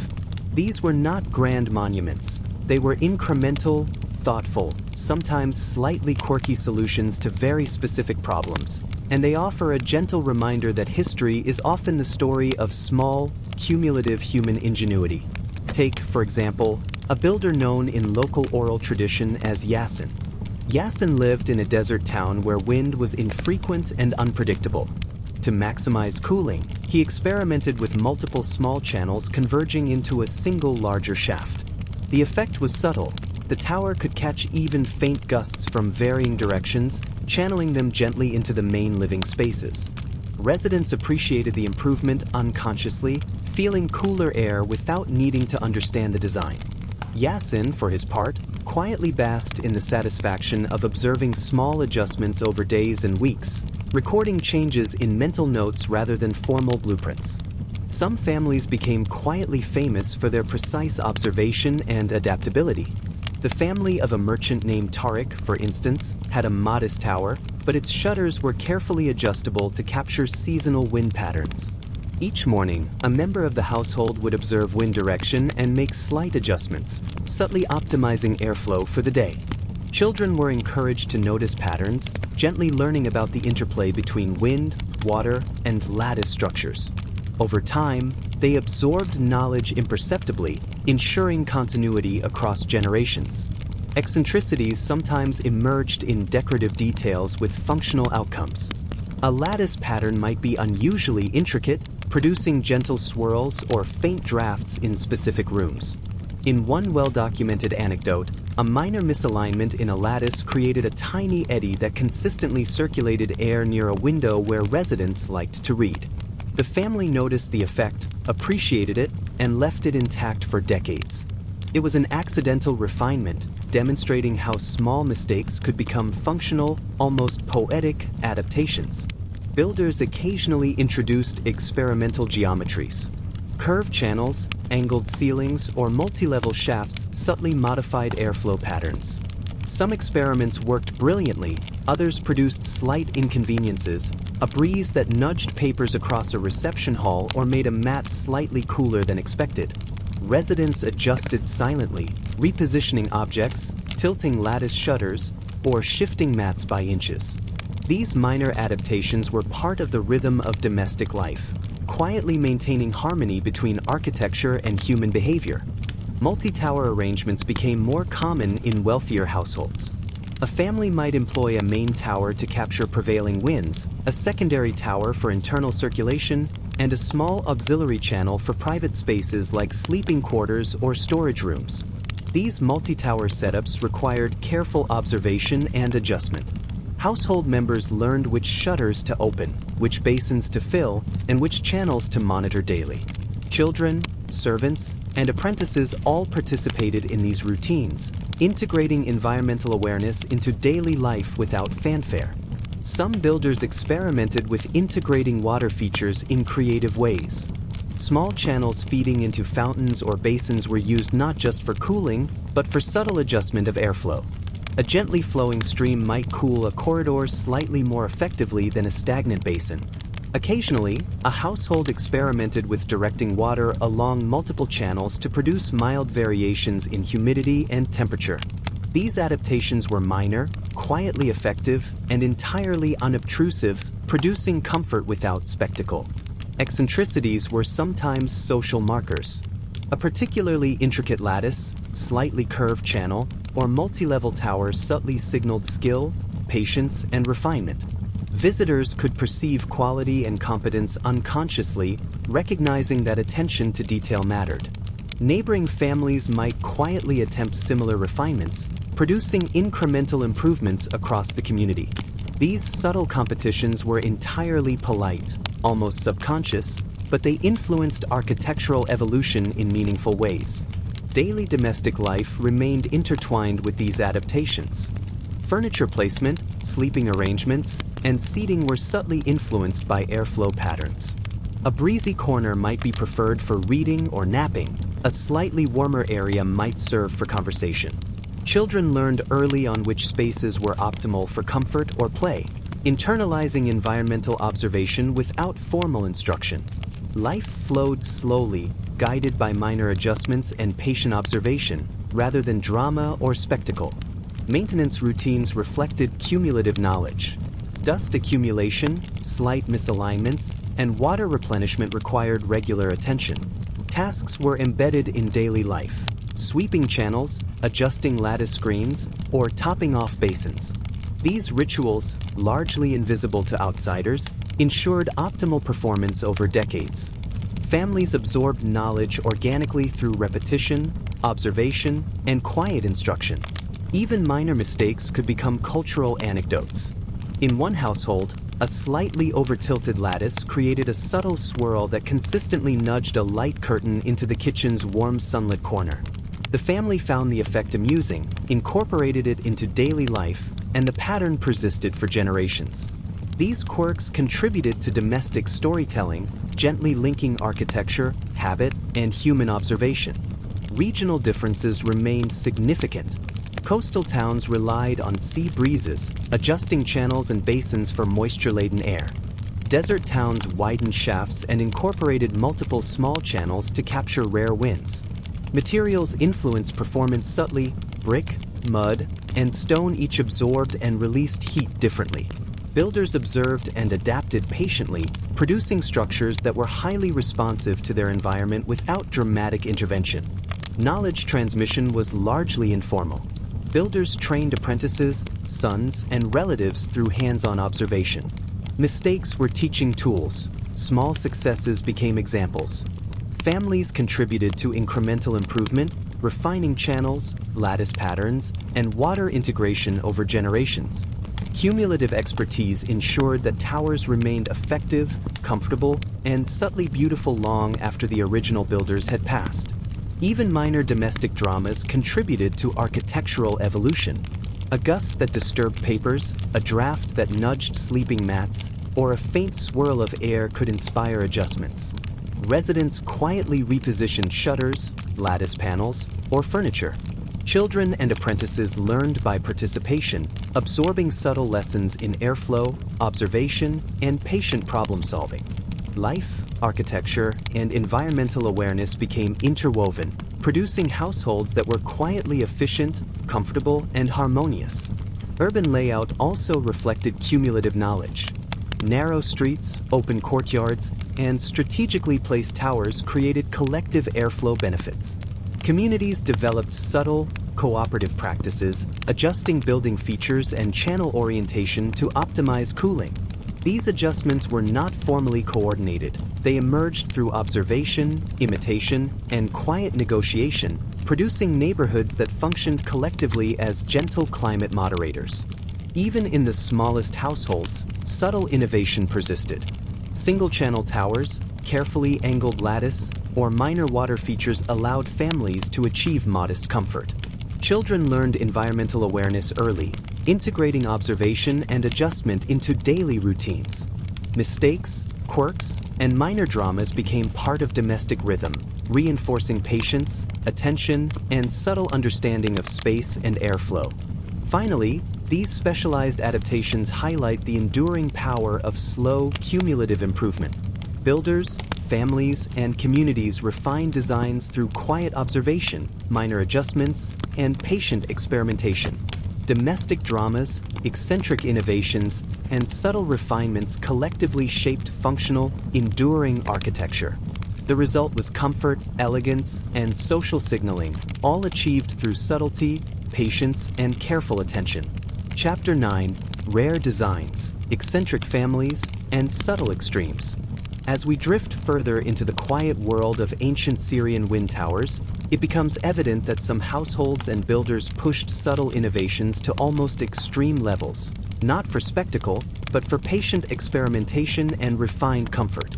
These cases were rare, eccentric in nature, yet entirely consistent with the slow, iterative evolution of domestic architecture. One notable example involves the family of a merchant named Hamid, who lived in a relatively large courtyard house with 2 main towers and 3 auxiliary shafts. Hamid was quietly obsessed with precise airflow. He observed, over months and seasons, how minor adjustments, slightly tilting a lattice panel here, repositioning a basin there, affected interior comfort. The household developed a routine that almost resembled choreography. Shutters adjusted each morning, water levels topped off, auxiliary channels monitored. By mid-afternoon, the living hall would maintain a consistent, gentle breeze, calibrated for maximum subtle comfort. Children learned to anticipate patterns, moving their mats and play areas to match airflow. The entire family lived in quiet synchrony with their towers. In another household, a builder named Jamil experimented with multi-level shafts that created layered cooling effects. Upper channels captured higher altitude winds, while lower channels drew in cooler air near courtyards and water features. Residents could adjust multiple shutters independently, producing nuanced differences in temperature and airflow from room to room. This system required patient observation and careful daily adjustments, but it created an almost imperceptible harmony in the household. Visitors might not have noticed why one room felt slightly cooler than another, but the effect subtly signaled the family's attentiveness and refinement. Even decorative elements could produce functional extremes. A family might commission lattice screens with unusually intricate geometries, intentionally creating small eddies or swirls that circulated air gently near seating areas. In one anecdote, a minor misalignment in a lattice produced a consistent swirl in a reading corner. Rather than correcting it, residents incorporated it into routine. A chair placed just so, a mat adjusted to match the airflow. It became an accepted quirk, almost a signature of domestic life, blending aesthetic elegance with subtle environmental control. Water integration also allowed for minor experimentation. Fountains, basins, and channels could be arranged to maximize cooling effects. One family discovered that directing a narrow stream across a tiled floor created a faint evaporative cooling effect in the adjacent hall. Adjustments were subtle. Increasing or reducing water flow by a few centimeters could slightly modify airflow and temperature. The effect was gentle, hardly noticeable in numerical terms, yet perceptible to the attentive occupant. This small, quiet control became part of daily domestic routine, a minor ritual of observation and adjustment. Eccentricities sometimes extended to multi-tower coordination. In one household, 3 towers were used in tandem, each capturing different prevailing winds. Shutters were adjusted in sequence, allowing the family to regulate airflow through various rooms. Children learned to recognize wind patterns, anticipating which shutters to open or close. These minor adjustments were incorporated seamlessly into daily life, producing comfort without mechanical intervention. The entire household became subtly attuned to air movement, temperature, and minor variations in humidity. Minor domestic dramas persisted, often intertwined with architectural quirks. A gust might unexpectedly disturb a mat or flutter papers across a reception hall. Rather than dramatizing the event, residents quietly repositioned objects and continued with routine. Children learned observation, patience, and minor corrective techniques. Apprentices absorbed subtle lessons in airflow, geometry, and the interaction of air, water, and structure. Mistakes became teaching opportunities, quirks became features, and domestic life remained calm and ordered. Builders themselves occasionally became known for subtle innovations that bordered on eccentric. One craftsman, known as Salim, specialized in slightly curved channels that produced gentle swirling patterns. These minor eddies circulated air in small, localized areas, improving comfort subtly without creating noticeable drafts. Residents appreciated the effect unconsciously, feeling cooler in certain areas without understanding the mechanics. Salim's reputation spread quietly, largely through word of mouth, and apprentices learned to replicate these subtle designs with patient observation. Regional variations continued to shape design choices. Coastal towns leveraged consistent sea breezes, integrating channels and water features to enhance subtle cooling effects. Desert towns experimented with wider or multi-level channels to capture scarce winds. Local materials, brick, mud, stone, modulated heat absorption and retention, affecting interior airflow patterns. Builders observed and adjusted patiently, producing nuanced improvements that reflected decades of accumulated experience. Even minor mistakes sometimes became functional features. In one house, a slightly tilted lattice produced a faint eddy near a doorway. Residents positioned mats, chairs, and cushions to take advantage of the effect, transforming what could have been an inconvenience into a subtly beneficial adaptation. Children and apprentices learned to observe, adjust, and incorporate quirks into daily life. These small adaptations reinforced patience, attentiveness, and subtle mastery of environment. Maintenance remained a quiet, integral part of life. Dusting channels, adjusting shutters, and replenishing water were routine tasks embedded in domestic rhythm. These minor interventions preserved subtle effects across years and decades. Families and apprentices internalized these practices, ensuring continuity of knowledge. The process reinforced patience, observation, and cumulative refinement, quietly shaping comfort and domestic harmony. Even in smaller households, subtle experimentation persisted. A single-channel tower could be adjusted incrementally, lattice screens modified, or a small water feature incorporated. Children absorbed these practices organically, observing minor changes and learning cause and effect relationships without formal instruction. Domestic life and architectural refinement became intertwined, producing calm, subtly optimized environments. Social signaling remained understated but effective. Visitors might unconsciously perceive comfort, elegance, and attentiveness. Neighboring families could notice minor refinements, subtly motivating incremental improvements. Knowledge spread quietly, observation by observation, adjustment by adjustment. Communities collectively refined design practices over generations without formal instruction or documentation. The patient accumulation of knowledge defined both construction and domestic life. Builders refined techniques slowly, families adjusted behaviors in response to airflow, and minor innovations persisted across generations. Mistakes were corrected gently, subtle successes were quietly preserved. Domestic life, environmental observation, and architectural adaptation became inseparable. Even minor domestic dramas contributed to knowledge and refinement. A gust that disturbed light papers, a slight draft, or a faint swirl of air prompted careful observation and adjustment. Children, apprentices, and residents learned subtle lessons in airflow, orientation, and maintenance. Quirks became familiar features. Minor inconveniences transformed into accepted or even cherished parts of daily routine. Chapter 10. Final refinements, urban integration, and lessons from wind towers. As we continue our gentle exploration of ancient Syrian wind towers, it's worth considering how these subtle domestic innovations extended beyond individual homes to shape urban life. While most attention often goes to the towers themselves, the cumulative effect of small adjustments, careful observation, and patient refinement across neighborhoods created quietly optimized living environments. In many towns, streets were narrow and winding, with courtyards and small open spaces placed strategically. Builders and homeowners learned, often by observation over decades, how to orient towers to capture prevailing winds and enhance circulation throughout the neighborhood. A courtyard facing the northwest might receive a gentle breeze in the afternoon, while a small alley could funnel cooler air to adjacent homes. These patterns were not formally engineered or documented. They emerged organically, quietly, through trial, observation, and cumulative wisdom. Some communities even developed subtle conventions. Homes on higher ground might benefit from stronger prevailing winds, so tower placement was slightly adjusted to optimize cooling.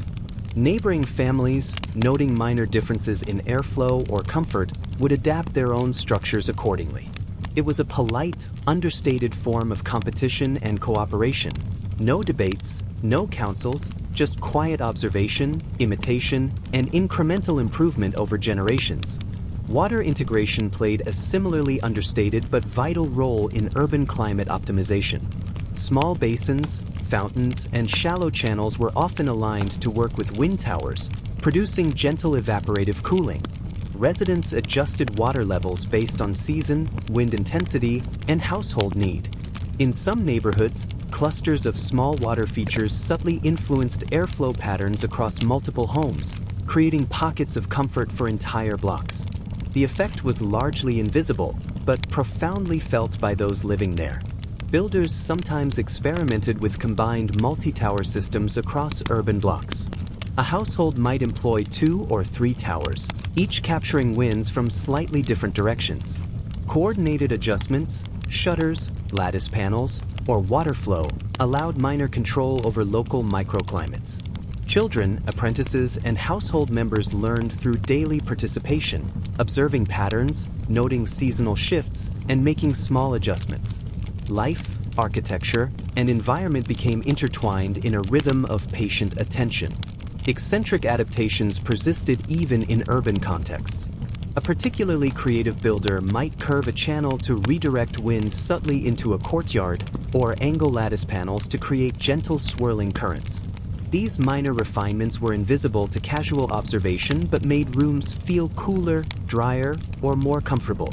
Visitors unconsciously perceived elegance and care, signaling household skill, attention, and subtle social competence. Minor domestic dramas continued to shape adaptation. Gusts might ruffle mats, lightly stir papers, or shift lightweight objects. Residents responded quietly, a shutter adjusted, a basin topped off, or furniture repositioned. Children learned cause and effect gently, without formal instruction. These small corrections reinforced patience, attentiveness, and a nuanced understanding of the interaction between humans, architecture, and environment. Multi-generational observation ensured that innovations persisted. Builders, families, and apprentices carried knowledge forward, quietly refining techniques over decades. Slight changes to channel width, lattice angle, or basin placement accumulated slowly, producing long-term improvements in comfort and airflow. Mistakes were tolerated, quirks preserved, and cumulative insight became embedded in practice rather than formal records. Even the smallest households benefited from incremental refinement. A single-channel tower, a modest water basin, and carefully adjusted lattice panels could produce noticeable comfort. Children observed airflow, adapted daily routines, and absorbed practical knowledge. Minor domestic dramas, quiet experiments, and patient observation combined to create subtly optimized living spaces that persisted for generations. Subtle social signaling remained consistent. A household with well-maintained towers and carefully adjusted features signaled patience, refinement, and competence. Neighbors recognized minor advantages, sometimes leading to quiet emulation or small adjustments in their own homes.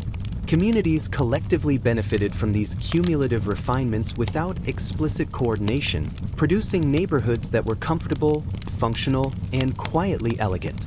Regional adaptation continued to influence design and lifestyle. Coastal towns emphasized sea breezes and moisture moderation, while desert towns relied on multi-channel towers, wide shafts, and auxiliary water features to capture and cool scarce air. Local materials, brick, mud, and stone, absorbed and released heat differently, requiring careful observation and adjustment. Builders and residents patiently learned to harmonize these factors, producing effective, subtle, and enduring solutions. Minor eccentricities often became beloved features. A misaligned lattice producing a small eddy, a gentle swirl in a hallway, or a faintly cooler corner could be incorporated into daily life. Families adapted, children learned, and apprentices absorbed subtle lessons about airflow, environment, and patient observation.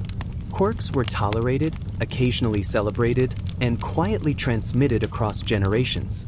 Maintenance rituals reinforced cumulative knowledge. Dust removal, lattice adjustment, and water replenishment became part of domestic rhythm, subtly maintaining efficiency across decades. Children, servants, and apprentices all participated, internalizing environmental awareness without formal instruction. These small daily actions ensured the longevity and functionality of towers while quietly shaping domestic habits. Over time, urban integration, multi-tower systems, and water features collectively produced a gentle, functional urban microclimate. Streets, courtyards, and alleys all participated, enhancing comfort across multiple households. The process was organic, incremental, and entirely human. Observation, minor correction, and patient iteration rather than formal planning or dramatic innovation. Even rare, eccentric designs contributed to broader knowledge. A builder experimenting with curved channels, layered shafts, or multi-level water integration might inadvertently produce subtle improvements for neighboring homes. Observation, imitation, and quiet adaptation allowed small innovations to spread, shaping community-wide comfort without formal documentation. Knowledge accumulated slowly, quietly, and effectively. Children's interactions with towers remained fundamental to the continuation of practice. Chasing papers, adjusting lattice panels, or observing subtle drafts helped them internalize lessons in environmental observation. Apprentices learned through hands-on experience, gradually mastering techniques refined over decades. Domestic life, education, and architectural refinement were intertwined, producing calm, functional, and subtly elegant households. Even minor domestic dramas served as lessons. A gust that disturbed a mat or a faint swirl that shifted a curtain prompted small adjustments and reinforced observation skills. Families adapted, corrected, and learned, ensuring continuity of knowledge and refinement over time. Quirks became features, minor inconveniences became part of routine, and patient attention. Chapter 11. Subtle lessons, quiet observations, and the human element. As we move deeper into our gentle exploration of wind towers, it's clear that these structures are more than just architectural curiosities. They are records of patient observation, human adaptation, and subtle ingenuity. They teach us about the rhythms of daily life in ancient Syrian towns, about domestic routines shaped by air currents, and about the quiet ways that architecture interacts with human behavior. The most striking aspect of wind towers is how seamlessly they integrated with domestic life. Rooms, courtyards, and halls were arranged in harmony with airflow patterns. Shutters, lattice panels, and water features were not simply decorative, they were active participants in shaping comfort. Residents learned to live in alignment with these subtle environmental cues. Children adjusted sleeping mats, household members positioned seating, and servants managed water basins, all in sync with gentle currents of air. Life was slow, rhythmic, and quietly coordinated with architecture. Builders and households shared knowledge in informal, cumulative ways. Apprentices learned through observation, children learned through participation, and neighbors observed and occasionally emulated innovations. Knowledge was transmitted without formal documentation, preserved through patient practice and quiet refinement. A misaligned lattice became a subtle lesson in airflow. A slightly tilted channel demonstrated the effect of curvature on breeze velocity. Each small observation reinforced cumulative expertise, ensuring that practical wisdom endured across generations. Minor domestic dramas were an essential part of this learning. Papers fluttered, mats shifted, and curtains occasionally stirred in unexpected ways. These events were not crises, merely opportunities for correction, adjustment, and observation. Families learned to tolerate minor inconveniences, integrate quirks into daily life, and anticipate subtle environmental effects. Children absorbed these lessons effortlessly, internalizing principles of airflow, balance, and patience without formal teaching. Eccentric builders left their mark in quiet ways. Slightly curved channels, layered shafts, and intricate lattice patterns were often accidental innovations that produced improved airflow. Residents noticed effects unconsciously, adjusting furniture or water features to enhance comfort. These minor, unassuming improvements spread quietly across communities, shaping urban microclimates and influencing neighborhood practices. Knowledge diffused gently, without fanfare, purely through observation and repetition. Water integration remained a defining feature of wind tower systems. Small basins, channels, and fountains enhanced airflow, cooled interiors, and moderated humidity. Adjustments were subtle. A slight increase in water flow, a repositioned basin, or a minor tilting of a channel could produce perceptible differences in comfort. Residents learned to monitor these effects over days and seasons, fine-tuning environmental conditions with patience and attention to detail. Multi-tower arrangements allowed for nuanced adaptation. In wealthier households, several towers captured wind from different directions, with adjustable shutters and auxiliary channels modulating airflow. Each day required minor observation and adjustment. Children learned early how to participate in this process, opening shutters, filling basins, or moving mats to catch the most favorable breeze. Life was intertwined with environmental management, producing calm, attentive households where observation and subtle correction were habitual. Subtle social signaling persisted through these architectural details. Visitors could perceive comfort and refinement unconsciously. Slightly cooler rooms, gentle swirls of air, and carefully maintained lattice patterns indicated patience, attentiveness, and skill. Neighboring families quietly noted differences, sometimes making small adjustments in their own homes to emulate the perceived success. This polite, understated form of competition contributed to incremental improvements across neighborhoods, reinforcing cumulative knowledge without formal planning. Mistakes were teaching tools rather than failures. A misaligned lattice produced an unexpected draft. A slightly tilted channel created a gentle swirl, or a water feature overflowed just enough to slightly alter airflow. These events prompted minor corrections, reinforced observation skills, and contributed to ongoing refinement. Children and apprentices absorbed lessons organically, learning the interplay between structure, environment, and human behavior. Over decades, these small interventions produced households that were not only comfortable but also highly attuned to subtle environmental dynamics. Even in smaller homes, subtle adaptations were effective. A single-channel tower, a modest water basin, and carefully adjusted lattice panels could provide perceptible comfort. Residents internalized environmental patterns through routine and observation. Minor domestic dramas, eccentric quirks, and patient adjustments shaped daily life, teaching practical skills in environmental awareness, patience, and attention to detail. Knowledge accumulated organically, quietly, and effectively. Regional variations shaped design and practice. Coastal towns emphasized sea breezes and moisture modulation, while desert towns relied on wide channels, auxiliary shafts, and water integration to capture and cool scarce winds. Materials such as brick, mud, and stone each had different thermal properties, influencing interior comfort. Builders observed these differences over time, adjusting channels, lattice, and water features to harmonize with local conditions. Adaptation was slow, cumulative, and deeply human. Maintenance rituals preserved the effectiveness of towers over decades. Sweeping channels, adjusting lattice, replenishing basins, and monitoring subtle shifts in airflow became daily or seasonal habits. These quiet routines ensured continuity, reinforcing patience and environmental awareness in households. Children, apprentices, and residents all participated, learning through hands-on experience and observation. The system was resilient, responsive, and elegantly simple in its slow accumulation of refinement. Minor eccentricities often became beloved features. A gentle swirl near a window, a slightly cooler corner for reading, or an unexpected breeze in a hallway could be integrated seamlessly into daily routines.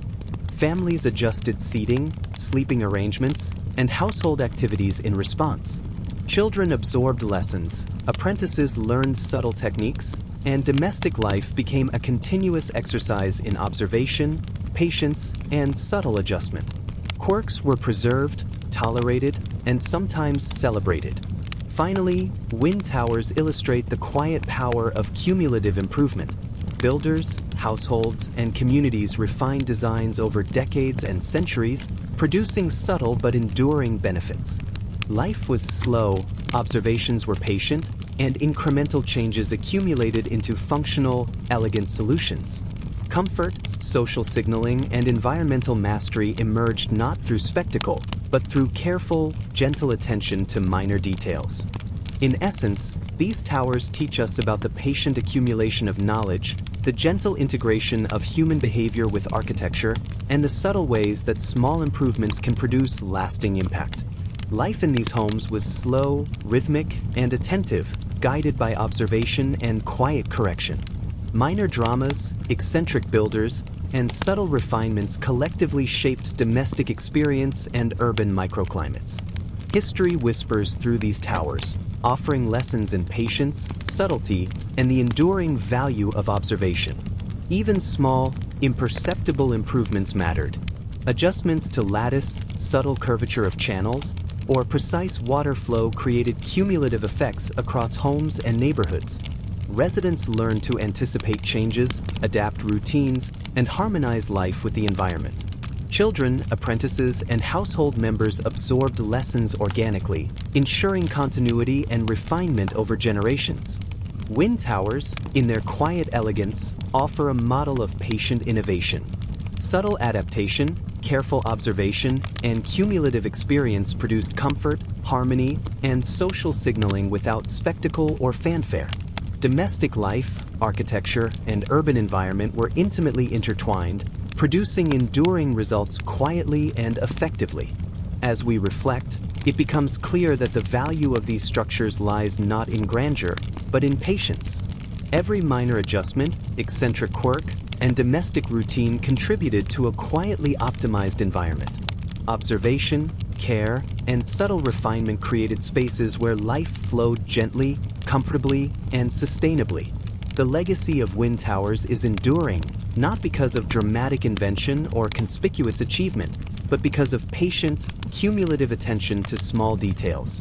They teach that even minor, subtle interventions, applied consistently over time, can shape comfort, behavior, and community in ways that persist across generations. Ensured long-term effectiveness. Chapter 12. Cross-cultural influences and enduring architectural principles.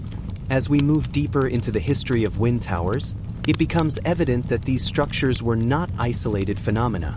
While they were refined quietly in ancient Syrian towns, they also reflect broader patterns of human ingenuity, adaptation, and observation.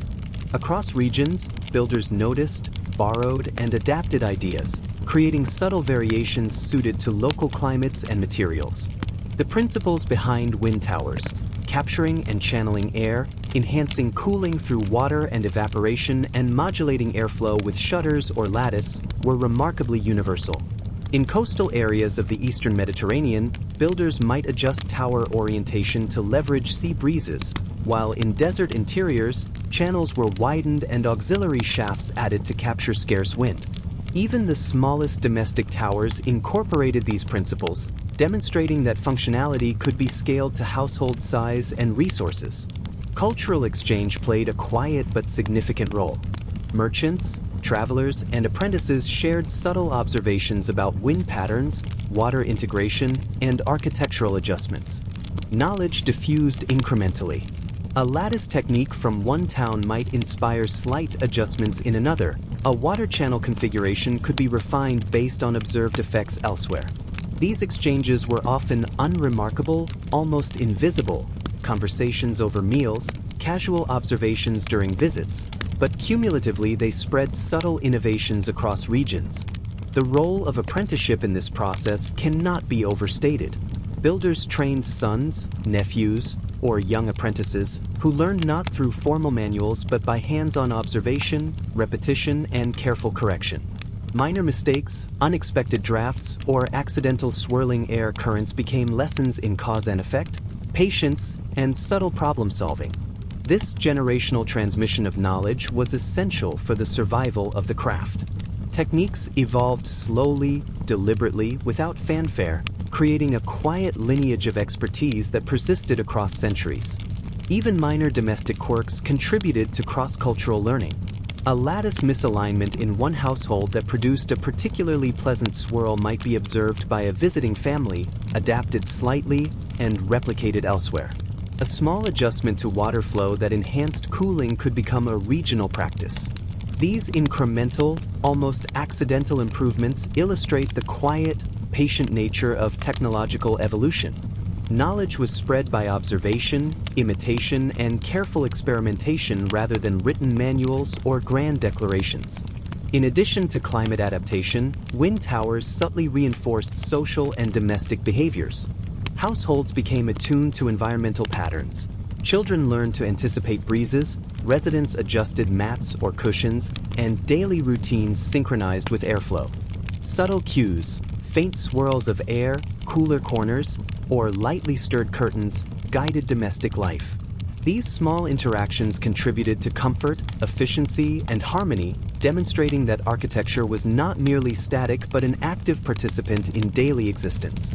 Even minor eccentricities became features that defined households.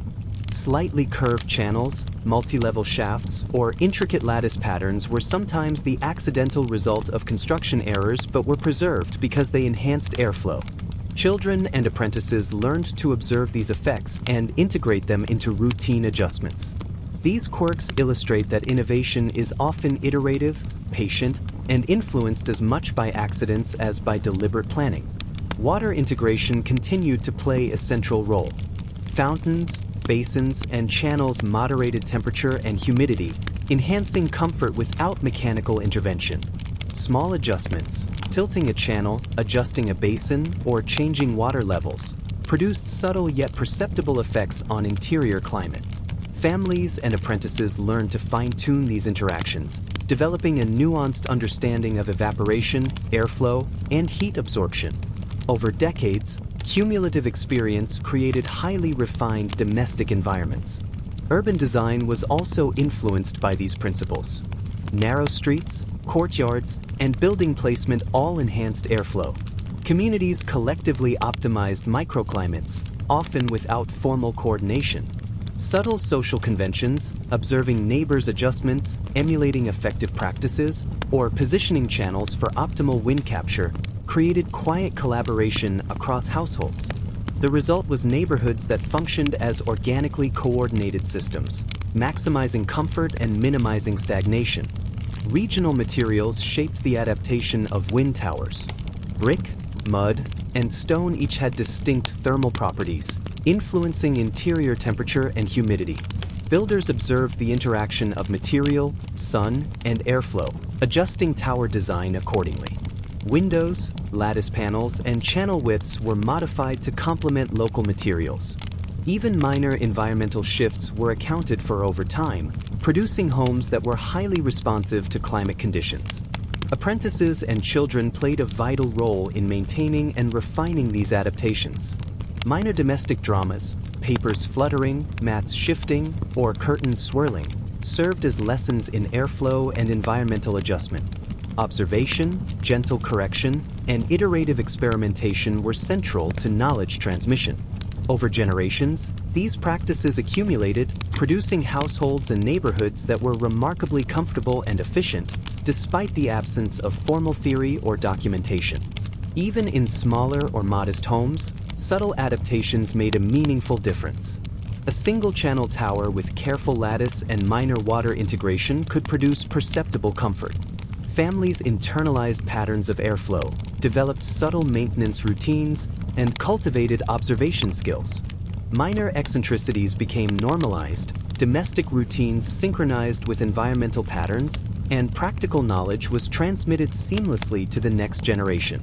The endurance of wind towers demonstrates the cumulative power of patient observation and incremental innovation. Builders refined techniques through careful attention to detail. Households adjusted daily practices to optimize comfort. Communities observed, adapted, and transmitted subtle knowledge across generations. Innovations were rarely dramatic or sudden. They were quiet, iterative, and deeply human. These structures also provide insight into the broader cultural appreciation of subtlety. The emphasis was on patient improvement, domestic harmony, and environmental attunement rather than spectacle or dramatic invention. Knowledge was preserved through practice, observation, and incremental refinement, producing enduring solutions that were functional, elegant, and socially meaningful. Even minor domestic dramas and eccentricities contributed to enduring knowledge. Gusts that disturbed objects, drafts that circulated unexpectedly, or slight misalignments became opportunities for learning. Families, children, and apprentices observed, adapted, and refined techniques. Quirks were preserved, corrections applied, and incremental improvements integrated into routine. The result was a living architecture that was highly adaptive, resilient, and quietly optimized over decades and centuries. Finally, wind towers offer broader lessons about patience, observation, and the subtle accumulation of knowledge. Even small interventions, careful adjustments to lattice, minor tweaks to water flow, or slightly curved channels, can have meaningful, lasting effects. Life, architecture, and environment were deeply intertwined, and knowledge was transmitted organically through participation rather than formal instruction. These principles remain relevant, illustrating how patient, iterative improvement can produce enduring solutions in any domain. In essence, wind towers remind us that history is often a whisper, not a shout. Subtlety, observation, and incremental improvement can yield comfort, efficiency, and elegance. Life within these homes was slow, rhythmic, and attuned to the environment. Minor domestic dramas, eccentric builders, and patient observation collectively shaped households, neighborhoods, and generations. By integrating small adjustments, quiet experimentation, and careful observation, residents and builders created homes and communities that were functional, comfortable, and aesthetically refined. Their legacy persists, not in grand monuments, but in the enduring principles of patience, attentiveness, and subtle innovation that quietly shaped daily life. Chapter 13. Reflections on Patience, Observation, and Everyday Ingenuity. As we continue our quiet drift through the history of wind towers, it becomes clear that the story is as much about people as it is about architecture. The towers themselves are impressive, but their real significance lies in the human practices surrounding them. Patient observation, subtle experimentation, and the slow accumulation of knowledge across generations. Daily life in these homes was intimately shaped by airflow. Residents adjusted sleeping mats, seating arrangements, and furniture placement to catch or avoid minor drafts. Water levels in basins were checked and replenished, shutters and lattice panels were tilted or repositioned, and children observed, learned, and participated. Nothing was rushed or dramatic. Everything was slow, deliberate, and quietly harmonious. Mistakes, minor eccentricities, and domestic quirks all contributed to learning. A misaligned lattice could produce a swirl in a hallway, a channel slightly off-angle might create an unexpected eddy, or a basin could overflow just enough to adjust humidity subtly. Residents and apprentices noted these effects and adapted routines accordingly. Over time, these small observations accumulated, producing homes that were comfortable, efficient, and subtly elegant. Builders themselves often displayed eccentric patience. Some experimented with multi-level channels, curved shafts, or layered airflow systems. Others focused on minute adjustments to lattice or water flow. These innovations were rarely documented formally. They were learned through participation, observation, and repetition. Children and apprentices absorbed the knowledge organically, ensuring continuity and refinement over decades. Even minor domestic dramas reinforced learning. A gust that disturbed papers, a mat that shifted unexpectedly, or a curtain stirred by a subtle breeze prompted gentle correction. Families learned patience, attention to detail, and the relationship between structure, environment, and daily life.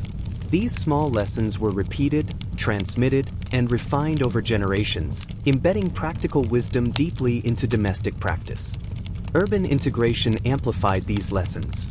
Narrow streets, courtyards, and alleys were arranged to optimize airflow across multiple households. Neighboring families observed each other, adapted subtle innovations, and contributed to neighborhood microclimates. The resulting urban harmony was not planned formally. It emerged organically through observation, imitation, and quiet refinement. Communities collectively benefited from incremental adjustments made over decades and generations. Regional differences influenced practice and refinement. Coastal towns relied on consistent sea breezes and moisture management, while desert towns employed wider channels, auxiliary shafts, and multi-level adjustments to capture scarce winds. Local materials, brick, mud, and stone, absorbed and released heat differently, shaping tower design, lattice, and water features. Builders, residents, and apprentices patiently observed these factors, refining techniques to achieve functional harmony with the environment. Water remained central to subtle innovation. Small basins, channels, and fountains moderated temperature and humidity. Minor adjustments, tilting a channel, slightly increasing water flow, or repositioning a basin, produced perceptible effects on comfort. Residents incorporated these refinements into daily routines, fine-tuning their environment slowly and deliberately. These practices reinforced attentiveness, patience, and careful observation as routine habits. Eccentricities, quirks, and minor anomalies often became defining features. A gently swirling breeze in a hallway, a slightly cooler corner for reading, or an unexpected eddy near a doorway could be incorporated into daily life. Children learned to adapt, apprentices learned to replicate, and households maintained continuity in technique across generations. Small quirks were preserved, subtly enhancing both comfort and domestic culture. Even in modest homes, subtle innovations were effective. A single-channel tower, minor lattice adjustments, and a small water basin could provide noticeable comfort. Children, servants, and apprentices observed, adjusted, and internalized patterns of airflow, integrating environmental awareness seamlessly into daily life. Mistakes, eccentricities, and minor domestic dramas reinforced observation, patience, and practical knowledge. Subtle social signaling remained present. A household with carefully adjusted towers, well-maintained lattice, and optimized water features indicated patience, skill, and refinement. Neighbors observed quietly, sometimes emulating subtle improvements, producing incremental collective refinement across neighborhoods. Knowledge spread organically, silently, and effectively, benefiting the community as a whole. The enduring legacy of wind towers lies in patient, cumulative innovation. Builders refined techniques slowly, households adjusted routines incrementally, and communities benefited collectively. Comfort, efficiency, and aesthetic subtlety emerged quietly through observation, adaptation, and repetition. This slow, iterative process ensured that practical knowledge endured over centuries, preserved in daily practice rather than formal manuals or dramatic interventions. Even minor domestic dramas served as instructional moments. Gusts, swirling curtains, and unexpected drafts prompted gentle correction and observation. Children, apprentices, and residents learned environmental patterns, cause and effect, and patient adaptation. Quirks were incorporated seamlessly, mistakes became lessons, and cumulative experience shaped households, neighborhoods, and generations.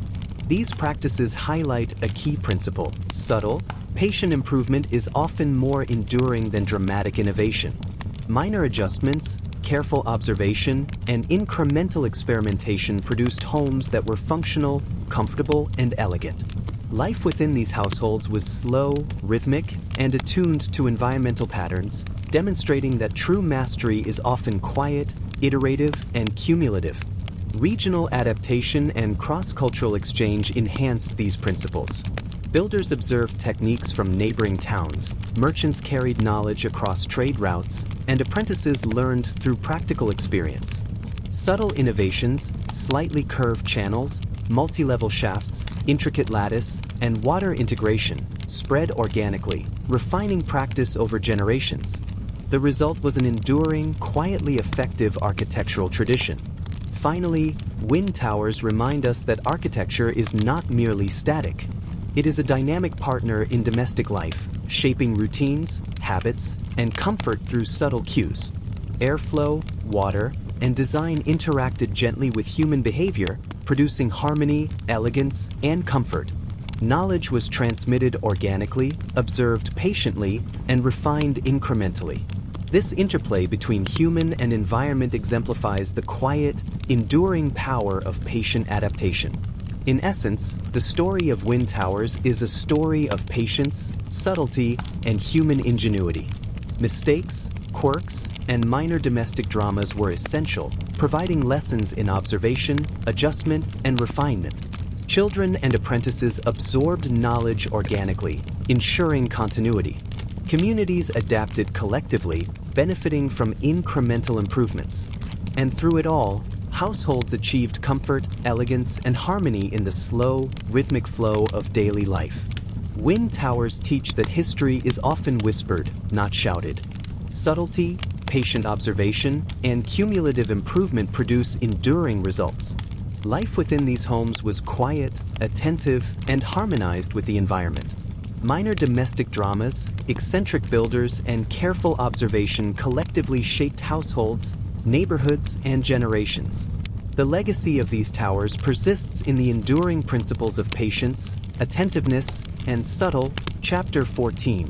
Gentle closure and soft reflections on centuries of subtle innovation. As we approach the end of our exploration, it's helpful to pause and reflect on what wind towers reveal about human ingenuity, patience, and observation. The towers themselves are quiet, unassuming structures, but they tell a rich story of adaptation, subtle experimentation, and cumulative knowledge. Their legacy is not one of grand spectacle or dramatic invention, but of careful, slow refinement over generations. The rhythm of daily life in households with wind towers was deeply intertwined with these architectural features. Residents adjusted mats, seating, and furniture to capture or avoid breezes. Children learned to anticipate subtle patterns in airflow. Water basins were filled and maintained, lattice shutters were adjusted, and minor domestic dramas, papers fluttering, curtains stirring, became opportunities for gentle observation and adaptation. Life flowed quietly in tandem with the environment, creating harmony and comfort without urgency or fanfare.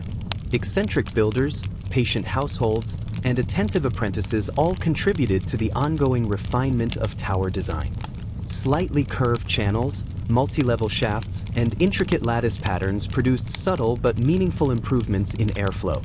Mistakes were preserved when beneficial, quirks were incorporated into daily routines, and incremental changes accumulated over decades. This slow, iterative process produced comfort and functionality in a manner that was quietly elegant and enduring. Communities also benefited collectively from these quiet innovations. Urban planning, often subtle and informal, amplified the effects of individual towers.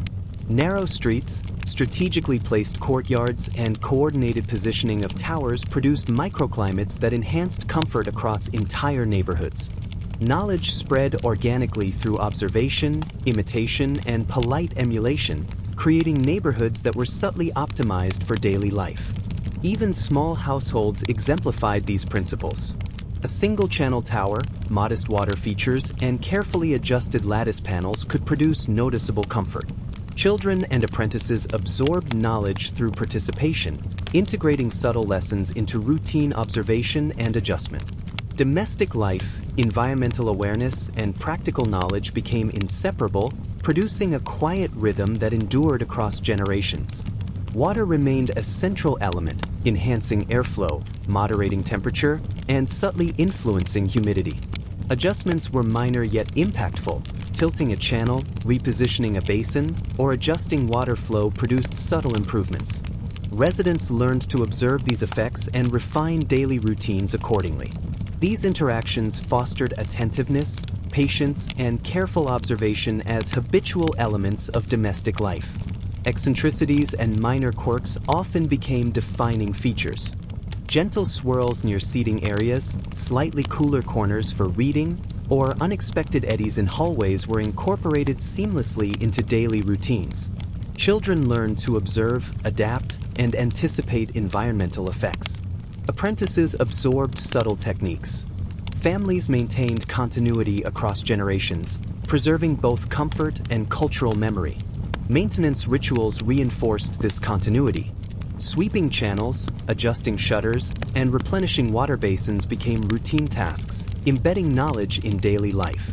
Children, apprentices, and household members participated actively, internalizing environmental observation and the subtle effects of minor adjustments. These quiet habits ensured the resilience and long-term functionality of wind towers, while also teaching patience and attentiveness. Minor domestic dramas continued to provide lessons. Gusts, fluttering papers, or shifted mats prompted gentle corrections and observation. Quirks were preserved when advantageous, mistakes became practical lessons, and incremental improvements were integrated into routine practice. These small interventions reinforced harmony between household activity, architecture, and environmental patterns.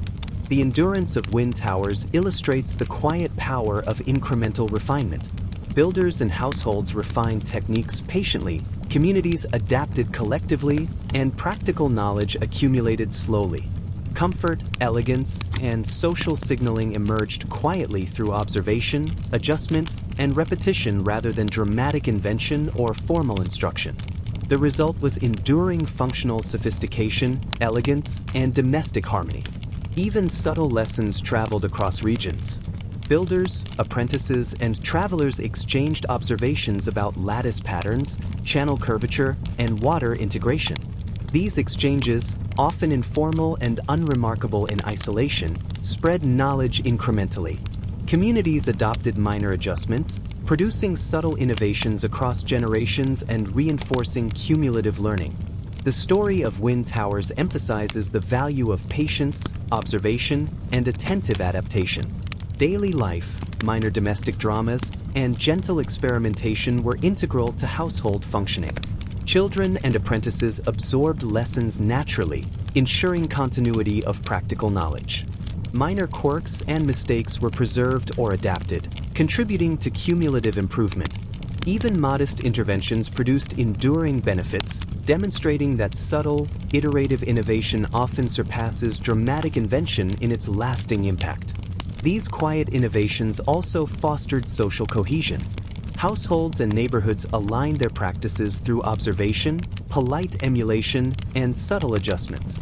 Comfort, efficiency, and refinement emerged collectively, producing neighborhoods and communities that were functional, harmonious, and subtly elegant. Knowledge spread organically, without formal instruction, documentation, or dramatic intervention. Regional differences shaped the evolution of tower design. Coastal areas leveraged sea breezes, interior desert towns relied on wide channels and auxiliary shafts, and local materials, brick, mud, stone, affected interior climate. Builders observed, adjusted, and refined designs to harmonize with their environments. Children and apprentices internalized these lessons through participation, ensuring generational continuity. Finally, wind towers remind us that history is often subtle and iterative. Life flowed slowly, guided by observation, minor adjustments, and patient experimentation. Mistakes, quirks, and eccentricities were integrated into routine practice, producing cumulative improvements. Comfort, harmony, and elegance emerged quietly from patient, attentive observation and careful refinement. Even small, seemingly inconsequential adjustments mattered. Lattice alignment, water flow, or minor channel curvature created perceptible differences in airflow and comfort. Children observed, apprentices learned, and households maintained continuity. Incremental improvements accumulated, producing enduring functional and aesthetic outcomes. The broader lesson is clear: subtlety, patience, and attentive observation can produce enduring, meaningful results. Wind towers demonstrate that cumulative knowledge, careful attention to detail, and incremental refinement are often more sustainable and effective than dramatic interventions. Life within these households was slow, rhythmic, and intimately attuned to environmental patterns. Minor domestic dramas, eccentric builders, and patient observation collectively shaped households, neighborhoods, and generations. In essence, wind towers are a testament to the quiet power of human ingenuity, observation, and patient adaptation. Mistakes, quirks, and domestic dramas were essential, providing lessons for children, apprentices, and households. Communities adapted collectively, sharing subtle innovations across regions. And through it all, life flowed gently, comfortably, and harmoniously, guided by observation, care, and incremental improvement.